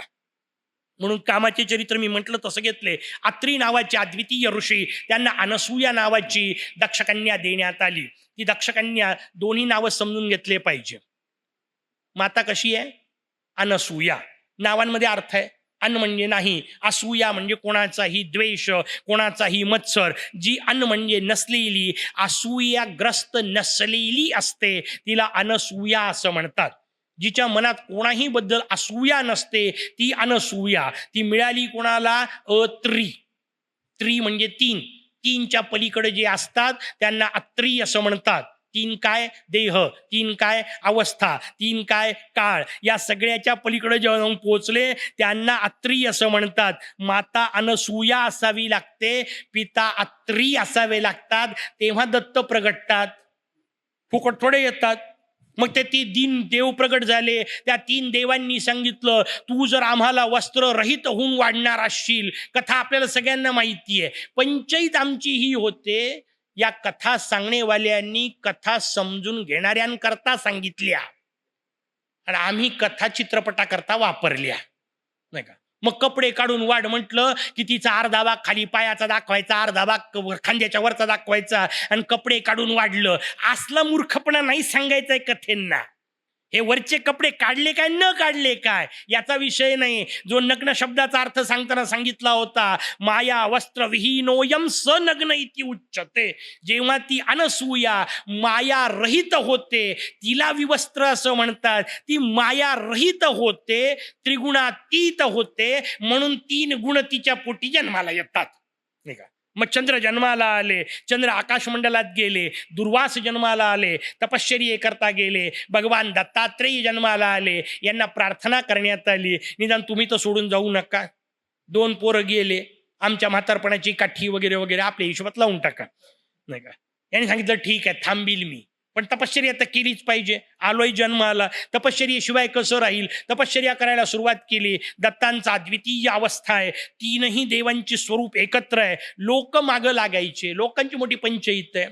कोणी साधना करायला बसला का त्याच्या मागे लावून डोकं लागतं नाही का, पिकवून पिकवून त्याला मोकळं करतील. दत्तांच्या मागं लागायला लागले. दत्तांनी शेवटी ठरवलं, हा लोकसंग्रह जर दूर करायचा असेल तर एकांताशिवाय पर्याय नाही. मग एकांत कसा मिळवायचा? दत्त महाराज एक दिवस लोक मागे लागल्यानंतर पळत पळत गेले आणि एका तलावात उडी मारली. तलावात उडी मारली, बरेच दिवस बाहेरच नाही आले. आणि ज्या दिवशी बाहेर आले त्या दिवशी एका मांडीवर बाई होती आणि एका हातात बाटली होती. या दोन गोष्टी पाहिल्या. लोक म्हणाले बुवा बिघडला, बाटली आणि बाई सोबत राहतोय नाही का. ही घटना माहूरची आहे. माहूरला कज्जल तीर्थ नावाचं तीर्थ आहे. त्या कज्जल तीर्थावर ही घडलेली घटना आहे. आणि याच स्वरूपात त्यांनी परशुरामांना दर्शन दिलं होतं. परशुरामांनी तसंच पाहिलं. एका मांडीवर बाई बसलेली आहे, हातामध्ये यांच्या दारूची बाटली आहे, आणि तरी हे समोर बसले ना आकाशवाणी सांगते हेच दत्त. परशुरामही आश्चर्यचकित झाले, हे कसे काय दत्त असतील? त्यांनी विनंती केली, हे काय आहे? म्हणजे अरे ही योगमाया आहे आणि ही माझ्या हातामध्ये जल अमृत आहे, योगामृत आहे. लोकांना दाखवाय करता असं घेऊन बसलोय, कारण इलाजच नाहीये, जगूच देत नाहीत सुखाने.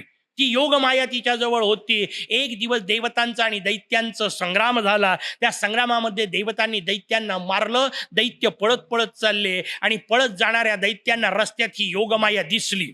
ही योगलक्ष्मी दिसली. दैत्यांनी तिचं डोकं पकडलं असं वर्णन आहे. कथा आपल्या कामाची म्हणून सांगतो. दैत्यांनी तिचं डोकं पकडलं आणि दैत्य मातीत गेले. तुम्हाला जो प्रश्न पडला तो शौनकांनाही पडला, तो दक्षांनाही पडला. म्हणे हा काय प्रकार आहे? डोकं काय पकडलं म्हणून सांगता आणि मातीत का गेले? ते म्हणे अरे कारण असं आहे, तिचं डोकं पकडल्यामुळे तिचा पाय मोकळा राहिला आणि पाय मोकळा राहिल्यामुळे तिने लाथा घातल्या. पकडली मला काय कराल? ती लाथ मारणार. आता मला सांगा, ज्यांना भोगलक्ष्मी नाही, ज्यांना योगलक्ष्मी लाथ मारेल त्यांचं वाटोळं होणार नाही तर काय होणार आहे? म्हणे मग काय करायला पाहिजे होतं? म्हणे योगलक्ष्मीचे पाय धरायला पाहिजे होते. पण पंचायतीच असते, आपलं लक्ष पायाकडे जात नाही, डोक्याकडेच जातं. त्यांना राक्षस असं म्हणतात. आता कळलं का? कारण ती समोरची लक्ष्मी आहे, म्हणजे स्त्री आहे. दत्ताच्या मांडीवर बसली असली तरी स्त्रीच्या पायाकडे लक्ष न जाता ज्यांचं लक्ष फक्त चेहऱ्याकडे जातं त्यांना राक्षस असं म्हणतात. लक्ष पायाकडे असलं पाहिजे, याचा अर्थ नम्र भाव असला पाहिजे. ती लक्ष्मणाची भूमिका आठवा. तो सांगतो, मला कानातले कुंडल नाही आठवत, डोक्यावरचा मुकुट नाही आठवत, हा पैंजण नक्की मोहिनींचे आहेत, कारण मी रोज पाया पडत होतो. ही रचना सांगितली आपल्याला. त्याच्यामुळे भोगलक्ष्मीची कथा सांगितली. पुढच्या अनेक कथा यायला सुरुवात केली. आणि त्यानंतर त्यांनी सांगितलं, भरत नावाचे एक ऋषी महर्षी या देशात झाले. वास्तविक ते राजे आहेत. याचं वर्णन सांगूत आहे आपल्याला. प्रचेत पहिल्यांदा जो निर्माण झाला, एका बाजूला प्रियव्रत, त्या प्रियव्रताचा पुढचा वंश सांगतायत. त्या प्रियव्रताच्या वंशामध्ये पुढे राजा भरत जन्माला आले. तसे त्यांना 100 मुलं झाल्याचं वर्णन आहे. त्यातले 81 तपश्चर्येकरता गेले. हे राजा भरत जड उन्मत्त अवस्थेमध्ये जाऊन पोचले आणि उरलेले त्यांचे जे 9 पुत्र आहेत 100 पैकी, त्या 9 जणांनी उरलेली सगळी नवसृष्टी, नवद्वीपात्मका सृष्टी त्याच्यावर राज्य केलं. हे जे भरत आहेत, हे भरत नाना प्रकारच्या योग साधनेच्या मागे लागले. करता करता जंगलात जाऊन बसले. अजब गोष्ट घडली. हे तपश्चर्या करत असताना समोर स्नान कराय करता गेले, पितृतर्पण कराय करता गेले. नदीत उभे आहेत आणि उभे असताना एका सिंहाने जोरात डरकाळी फोडली. त्या सिंहाच्या डरकाळीचा परिणाम असा झाला, त्या किनाऱ्यावर एक हरणी उभी होती. त्या हरणीने उडी मारली घाबरून. हरणी आपन्न सत्वा म्हणजे गर्भवती होती. त्या भीतीचा परिणाम आणि त्या सिंह मागे लागल्याचे परिणाम झाला आणि त्या उडी मारण्याचा परिणाम झाला. ती गर्भवती तिथंच नदीत प्रसूत झाली. अर्धवट तिचं अवस्थामध्ये ते गर्भ त्या पाण्यामध्ये पडला. हरणी तर मेली बिचारी, पण ते पाडस वाहत चाललं. हे राजे आहेत शेवटी. किती पहिल्यांदा असले तरी, नंतर तपश्चर्येला आले असले तरी, यांनी ते लेकरू धरलं, छातीशी लावलं. का नाही जवळ काही अंगावरच्या लंगोटी शिवाय ऊब देण्याकरता छातीशी लावलं. नंतर त्याला वाढवायचं, कारण शरणागत वत्सलता भाव. त्या लेकराला वाढवलं. काही दिवस त्याच्या सोबत सोबत राहिले, पण सोबत सोबत राहून इतकी सोबत अंगलटी आली की 4 दिवसांनी ते हरण एक हरणी दिसल्यावर पळून गेलं. पण हे त्याच्या मागं मागं फिरत राहिले. मृग मृग मृग मृग करत धावत राहिले. तशातच पडले, मेले, पुढच्या जन्मी मृग झाले. का? कारण शास्त्राने सांगितलं अंते मती सा गती. शेवटी तुमचा जो विचार डोक्यात असेल त्या पद्धतीची गती मिळते. म्हणून मृग झाले पण कर्मधर्म संयोग चांगला होता. मृग अवस्थेत सुद्धा ते ज्ञान शिल्लक होतं. म्हणून त्या मृग अवस्थेतल्या ज्ञानाने पुलह नावाच्या महर्षींच्या आश्रमात जाऊन पोहोचले. त्या पुलह नावाच्या महर्षींच्या आश्रमामध्ये भगवान ब्रह्मदेव येऊन पोहोचले. पुलहांनी ब्रह्मदेवांची उपासना केली आणि भगवान ब्रह्मदेवांना त्यांनी ज्ञान विचारलं. ब्रह्मदेवांनी गणेश तत्वज्ञान पुलहांना समजून सांगितलं. शेजारी हरण रूपात बसलेल्या त्या भरतांनी ते सगळं ऐकलं. पुढचं महत्वाचं आहे, ते त्यांना कळलं. हरण असून आपल्या कामाचं ते आहे ना. त्यांना हरण असून कळलं. हरणाच्या जीवनात कळलं. आपल्याला कधी कळल? का नाही कळलं? कारण ते हरण ते उपदेश देत असताना तिथं मुकाट्यानी बसून होतं. तेवढंच महत्वाचं आहे कामाचं. का हरण का झाले? कारण हरण शब्दाचा अर्थच आहे चंचलता. हरण शब्दाचा अर्थच आहे वेग. तो वेग ज्याला स्थिर करता येतो त्यालाच पुढचं मिळणार आहे. आणि हरणाचा सगळ्यात भयानक परिणाम रामायण नाही. एका हरणापायी झालं ना. ते हरण देवी सीतेला दिसलं तोपर्यंत चांगलं सगळं चाललं होतं. काही बिघडलं नव्हतं. 13.5 वर्ष सीता सुखात होती. रडल्याचा एकही उदाहरण नाही. पण एक दिवस हरण दिसलं, सोन्याचं दिसलं. नसतं हे तुम्हालाही कळतं की नाही? आपल्यालाही कळतं सोन्याचं हरण नसतं. देवी सीतेला नव्हतं कळत का? बरं सीतेचा जाऊ द्या, रामाला. पण काय करता? बायकोनी सांगितलं काही करान मला ते हरण आणून द्या. वाक्याचा अर्थ समजून घ्या. ज्या दिवशी घरातली बाई नवऱ्याला काही करान मला सोनं आणून द्या म्हणते त्या दिवशी रामायण अटळ आहे.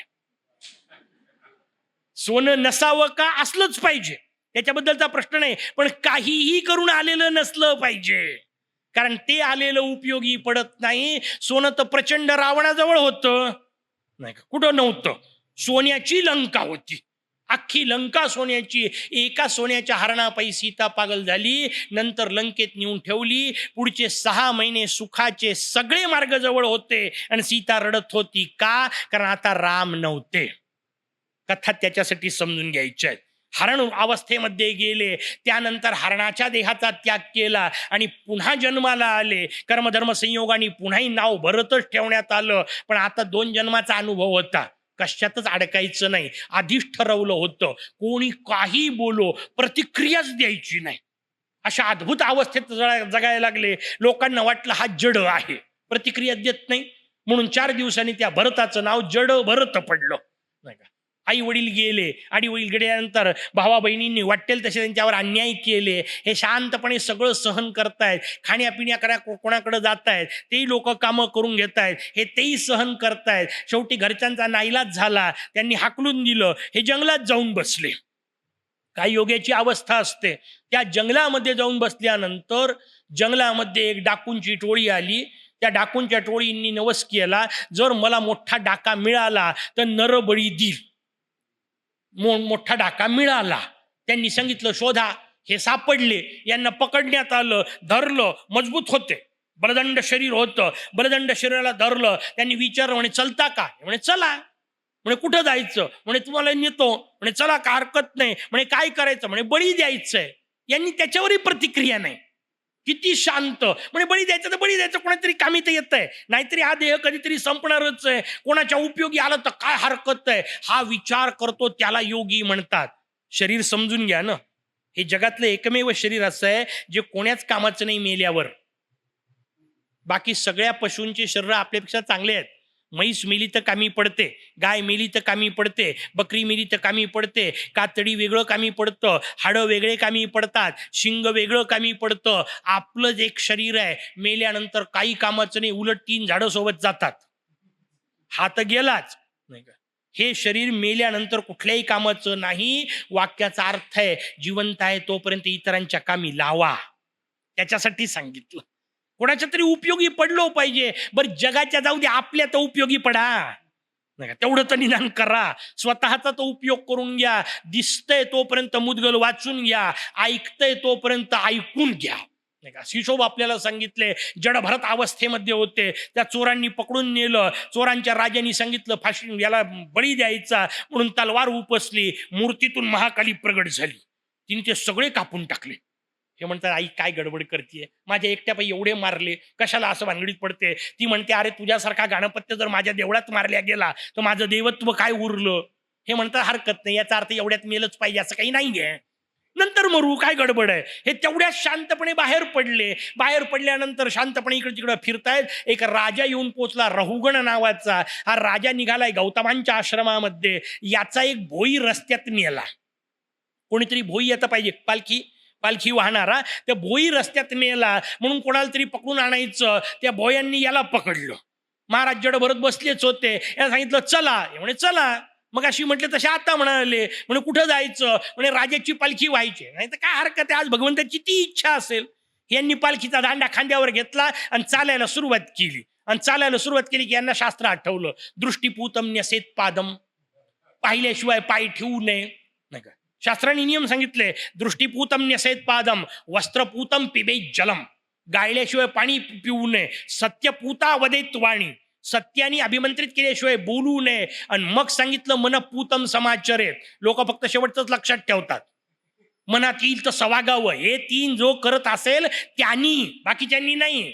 वाटेल त्याच्यासाठी नाही सांगितलं. म्हणून दृष्टीपूतम न्यसेत पादम, पाहिल्याशिवाय पाय ठेवू नये. जंगलातून चालले होते, रस्त्यात मुंग्या यायच्या, किडे यायचे, हे त्याच्यानुसार चालायला लागले. नाही का, राजा आतमध्ये ओरडायला लागला, झटके बसतात पालखीमध्ये त्याला. तो म्हणतो असं काय चालतो. ते बाकीचे तिघं म्हणतात आम्ही काय करणार आहे, हा नवीन आणलेला यथा चलती मद्य पहा, दारू पिलेला चालतो तसंही विचित्र चालतायत. म्हणून राजाने त्याला सांगितलं, समजत नाही का, व्यवस्थित चालता येत नाही का, काय माणसाला करायचंय, मी किती महत्वाच्या कामाला चाललोय. तर हे त्याला खालून म्हणतात, राजा तू राजा आहे, माईक आहे, ही पालखी माईक आहे, मी चालवतोय माईक आहे, खालच्या किड्यामुंगे खरं तर माईक आहे, आणि मोठ्या गौतमांच्या आश्रमात चालला, तिथं गेल्यानंतर मिळणारा उपदेशही माईक आहे.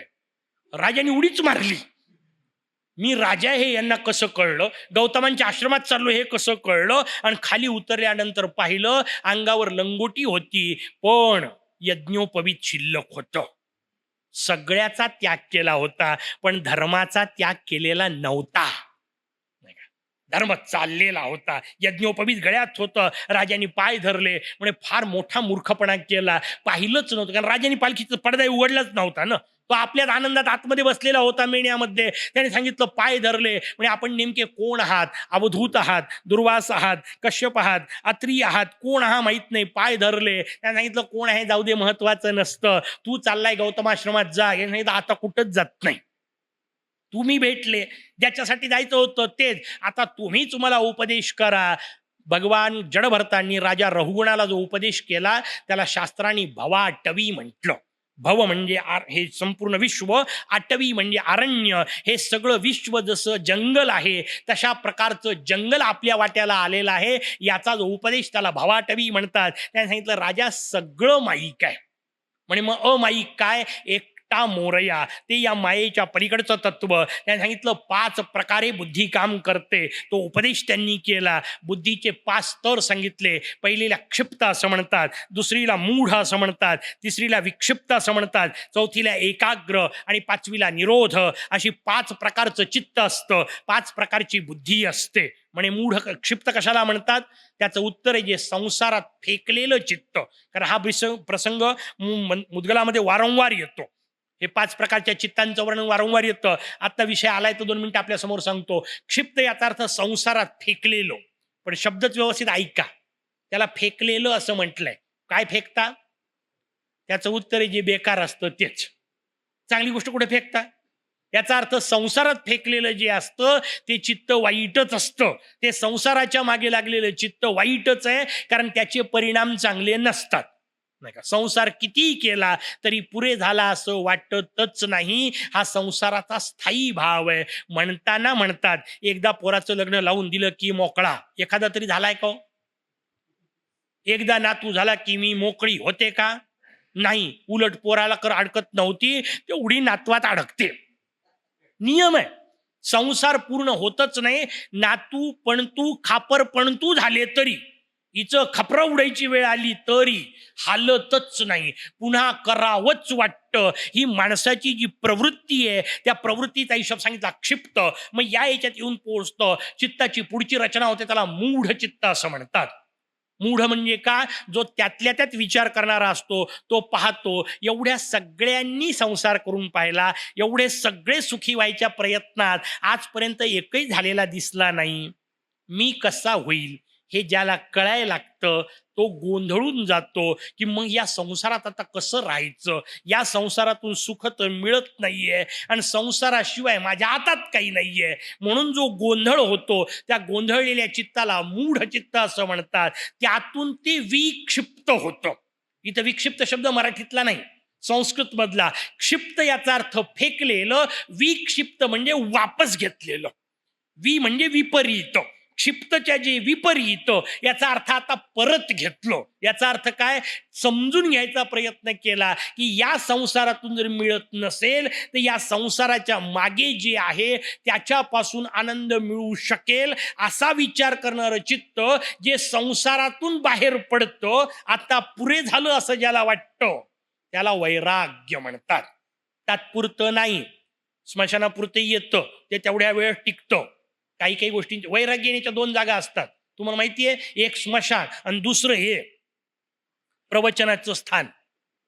हे वेगळ्या अर्थाने स्मशानच आहे, मी डोंबच आहो. हे वेगळ्या अर्थाने स्मशान आहे. का? कारण प्रवचनात बसल्यानंतर असं वाटतं, नाही बरोबर आहे, महाराज सांगतात ते काही खरं नाही, उद्यापासून आता बदलायचं, उद्या पुन्हा जैसे थे. नाही होत. कारण का? ते प्रवचनात आहे तोपर्यंतच टिकतं. जसं स्मशानाचं वैराग्य स्मशानात आहे तोपर्यंतच टिकतं, तसं प्रवचनातलं वैराग्य प्रवचनापुरतच टिकतं. ते प्रवचन संपलं की पुन्हा चाललं जातं आणि पुन्हा येरे माझ्या मागल्या सुरू होतं. ती रचना होते, त्याला विक्षिप्त सांगितलं. मग चौथं होतं एकाग्र. चौथ चित्ताचा प्रकार एकाग्र. याचा अर्थ आता कळलं की या एका मोरयाशिवाय दुसरा मार्ग नाही. म्हणून हे कळल्यानंतर सगळ्या गोष्टी सोडून देतं, फक्त गजानन गजानन करतं. त्याला एकाग्र चित्त म्हणतात. पण ती तोडून थोड्या वेळ वाटून उपयोग नाही, मुदगल वाचेपर्यंत उपयोग नाही. थोडा वेळ तेही होतं सुरू, पण ते टिकत नाही. ते टिकण्याकरता चित्ताला जी ताकद लावल्या जाते त्याला निरोध असं म्हणतात. अडवून ठेवणे. मोर्यावर थोडा वेळ जातं, थोडा वेळ मोर्याच्या पायाशी बसतं, पुन्हा भरकटतं. त्याला ओढून ओढून आणायचं, दाबून बसवायचं, त्याला निरोध चित्त असं म्हणतात. या चित्तांच्या 5 अवस्था जडभरतांनी समजावून सांगितल्या. राजा रहुगण मुक्त झाला, जडभरत फिरत निघाले, फिरत फिरत येऊन पोहोचले तुमच्या माझ्या मयुरेश्वर क्षेत्राला. गावाच्या बाहेर येऊन उत्तरद्वारावर थांबले, जिथं बडत जडभरतांचं स्थान आहे, तिथे येऊन आरामशीर थांबले आणि वर्षभर तिथंच बसून होते असं वर्णन आहे. आलेच नाही मयुरेश्वरात. का? कारण त्यांना तिथून मोरयाचं प्रत्यक्ष वैभव सगळं दिसत होतं. आपल्याला मोरया, आपण जड आहोत, आपल्याला मोरयाही जडच दिसतोय, कारण मूर्ती दिसतच नाही आपल्याला. बरं, सोय भगवान श्रीकृष्णांनीच करून ठेवली आहे. सगळ्यांना आपल्याला प्रत्यक्ष मूर्ती दिसू नये म्हणून तर पांडवांच्या हाताने पहिले पत्रा लावला, त्याच्यावर वालुकामयी असलेली मूर्ती मांडली. सध्या ज्या मूर्तीचं दर्शन आपण रोज घेतोय ती भगवान श्रीकृष्णांनी स्थापन केलेली मूर्ती आहे. मग तुम्ही म्हणाल ती पंचेश्वरांनी स्थापन केलेली, ती त्याच्या आतमध्ये त्या पंचेश्वरांनी स्थापन केलेल्या रत्नमय अशा स्वरूपाच्या त्या तेजोमय मूर्तीचं दर्शन घेण्याची आपली ताकद नाही. दिसलं तर आपण डोळे फुटून मरू. म्हणून भगवान श्रीकृष्णांनी त्याच्यावर पत्रा बसवला आणि वर सध्याची वालुकामय मूर्ती बसवली. आपण जड आहोत, आपल्याला मोरयाही जडच दिसतोय, म्हणून आपण त्यालाही जड समजून मोकळं होतोय. पुढचं न बोललेलं बरं. परिस्थिती निर्माण होते, ती निर्माण झालेली परिस्थिती तुमची माझी आहे. जडभरत मात्र तेजस्वी ऋषी आहेत, त्यांना ते सगळं तेजस्वी दिसलं. त्यांना मोरया दिसला. खाली गुहेमध्ये राहे सहपरिवारी, सगळे आपण वर्णन वाचतो. गुहेत राहे सहपरिवारी, ती गुहा आहे खाली सगळी, त्यातलं सगळं ते दिव्य तत्व, ज्या ज्या वर्णनांचा विषय आपल्याला 6व्या खंडात येणार, ते सगळं जडभरतांना प्रत्यक्ष दिसत होतं. प्रत्यक्ष बुद्धिमत्ता, प्रत्यक्ष नग्नभैरव, प्रत्यक्ष मुद प्रमोद, प्रत्यक्ष योगिनी, ते सगळं पाहिलं आणि आश्चर्य आनंदात तिथंच बसून राहिले, वर्षभर बसून राहिले. शेवटी मोरयाला करमलं नाही. मोरया मंदिरातून उठले आणि जडभरतांना भेटायला गेले. ते म्हणाले, अरे कधी येतो तिकडे? म्हणे आता काय करायचं येऊन, तुलाच तर भेटायचं, तू इकडं आला, आता मी तिकडे येऊन काय करू. त्या दिवसापासून जडभरतांनी पुन्हा तिथंच राहून तपश्चर्या केली. मोरयाचं चिंतन सारखं करतायत, तो दिव्य प्रकार पाहतायत. त्यांच्या योग्यतेचा परिणाम म्हणून, त्यांच्या योग्यतेचं फल म्हणून या आश्रमाला जडभरताश्रम म्हणण्याची पद्धत पडली.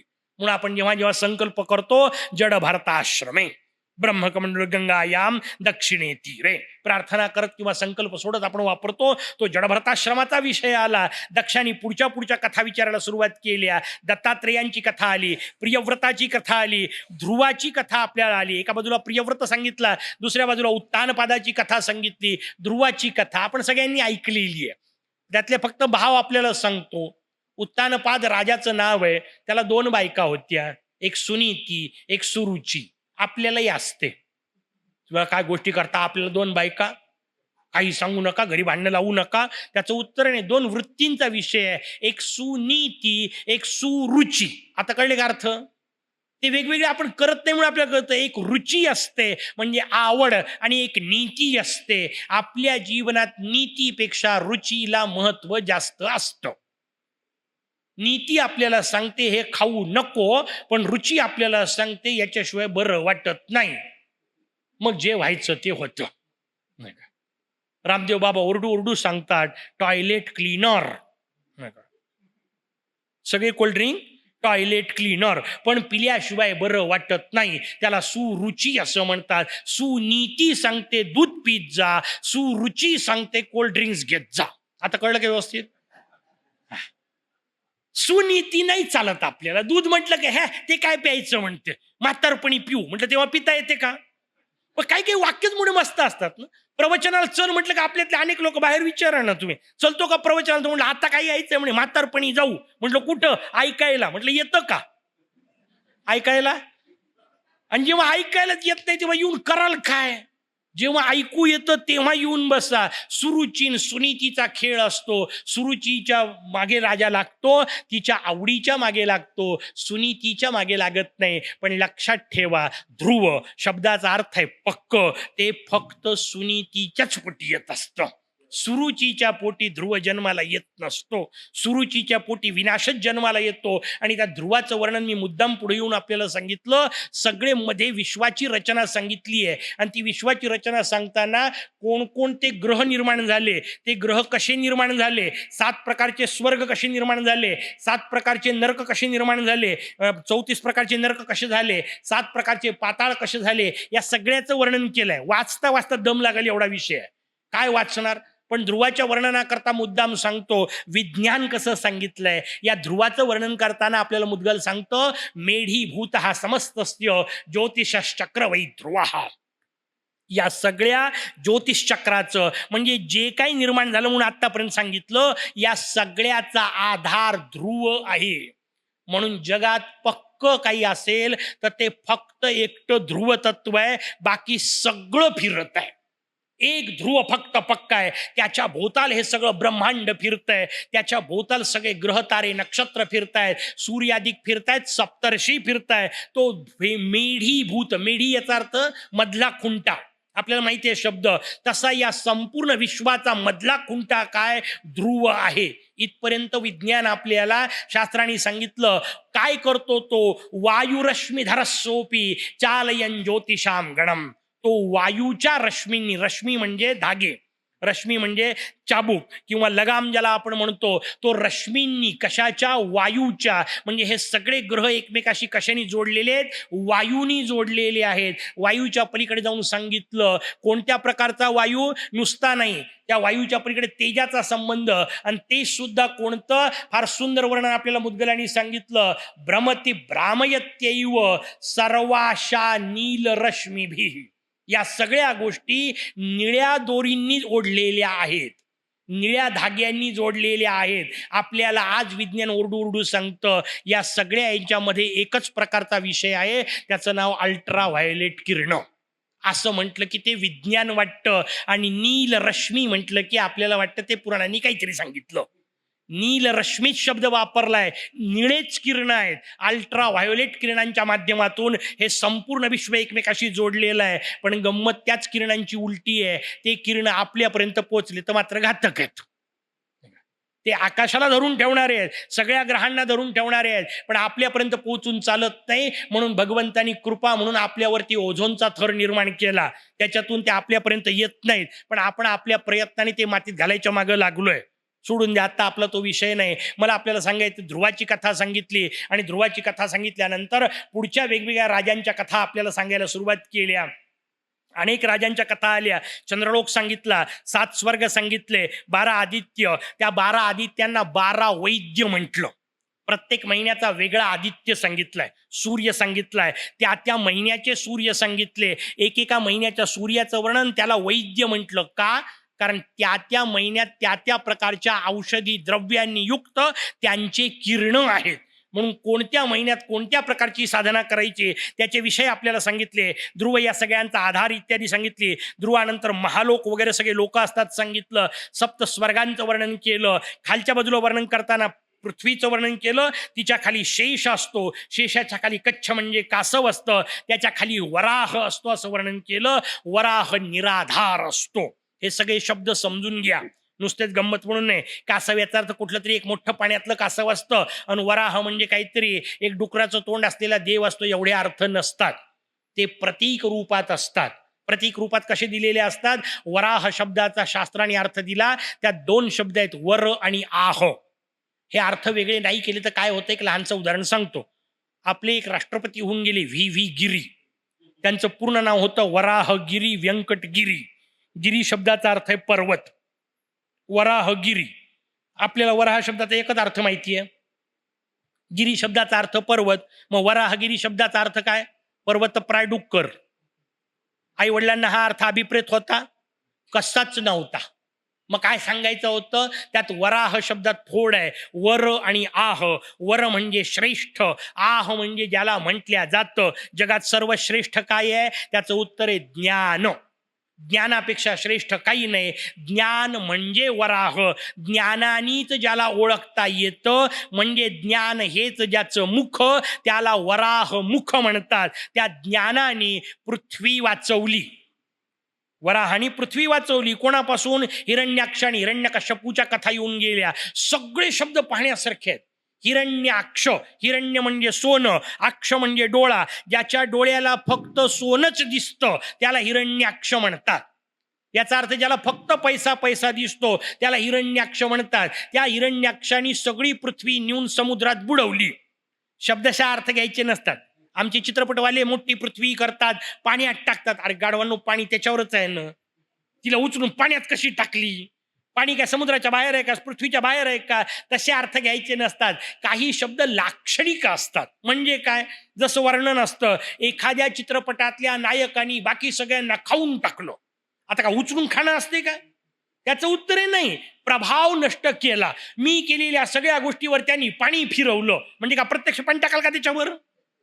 तसा अर्थ नसतो. त्याचा प्रभाव नष्ट केला. तसं त्यांनी सगळी पृथ्वी पाण्यात बुडवली. याचा अर्थ सगळ्या पृथ्वीचा विनाश केला. सगळ्या पृथ्वीला फक्त पैशाचं माध्यम म्हणून पाहिलं, सोन्याचा मार्ग म्हणून पाहिला. पृथ्वी बुडवली. भगवंतानी ती वर आणली ज्ञानाच्या भरोशावर. म्हणून वराहाच्या सोबत कायम पृथ्वी म्हणजे मही असते. या दोघांनी मयुरेश्वर क्षेत्रावर येऊन हिरण्यकश्यपूला मारलं, हिरण्याक्षाला मारलं. दोघांची वर्णन येऊन गेले. कथा आपल्याला माहिती असल्यामुळे सांगत नाही. हिरण्याक्ष हिरण्यकश्यपू मारले. भगवंताच्या जवळ येऊन प्रार्थना केली वराहाने, मला भगवंता तुमच्या जवळ स्थान द्या.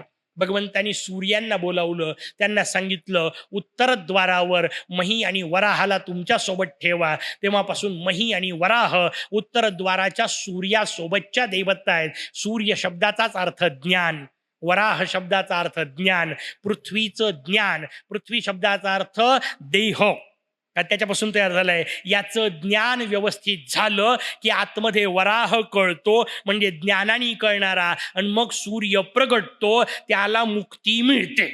म्हणून उत्तरद्वाराचं वर्णन केलं आणि भगवान वराह मही इथं येऊन पोचले. पुढे अनेक प्रकारच्या कथा येतील, पण सगळ्यांच्या करता आता आपल्याजवळ वेळ नाही. म्हणून उद्यापासून त्याचा विचार करू. तोपर्यंत जय गजानन.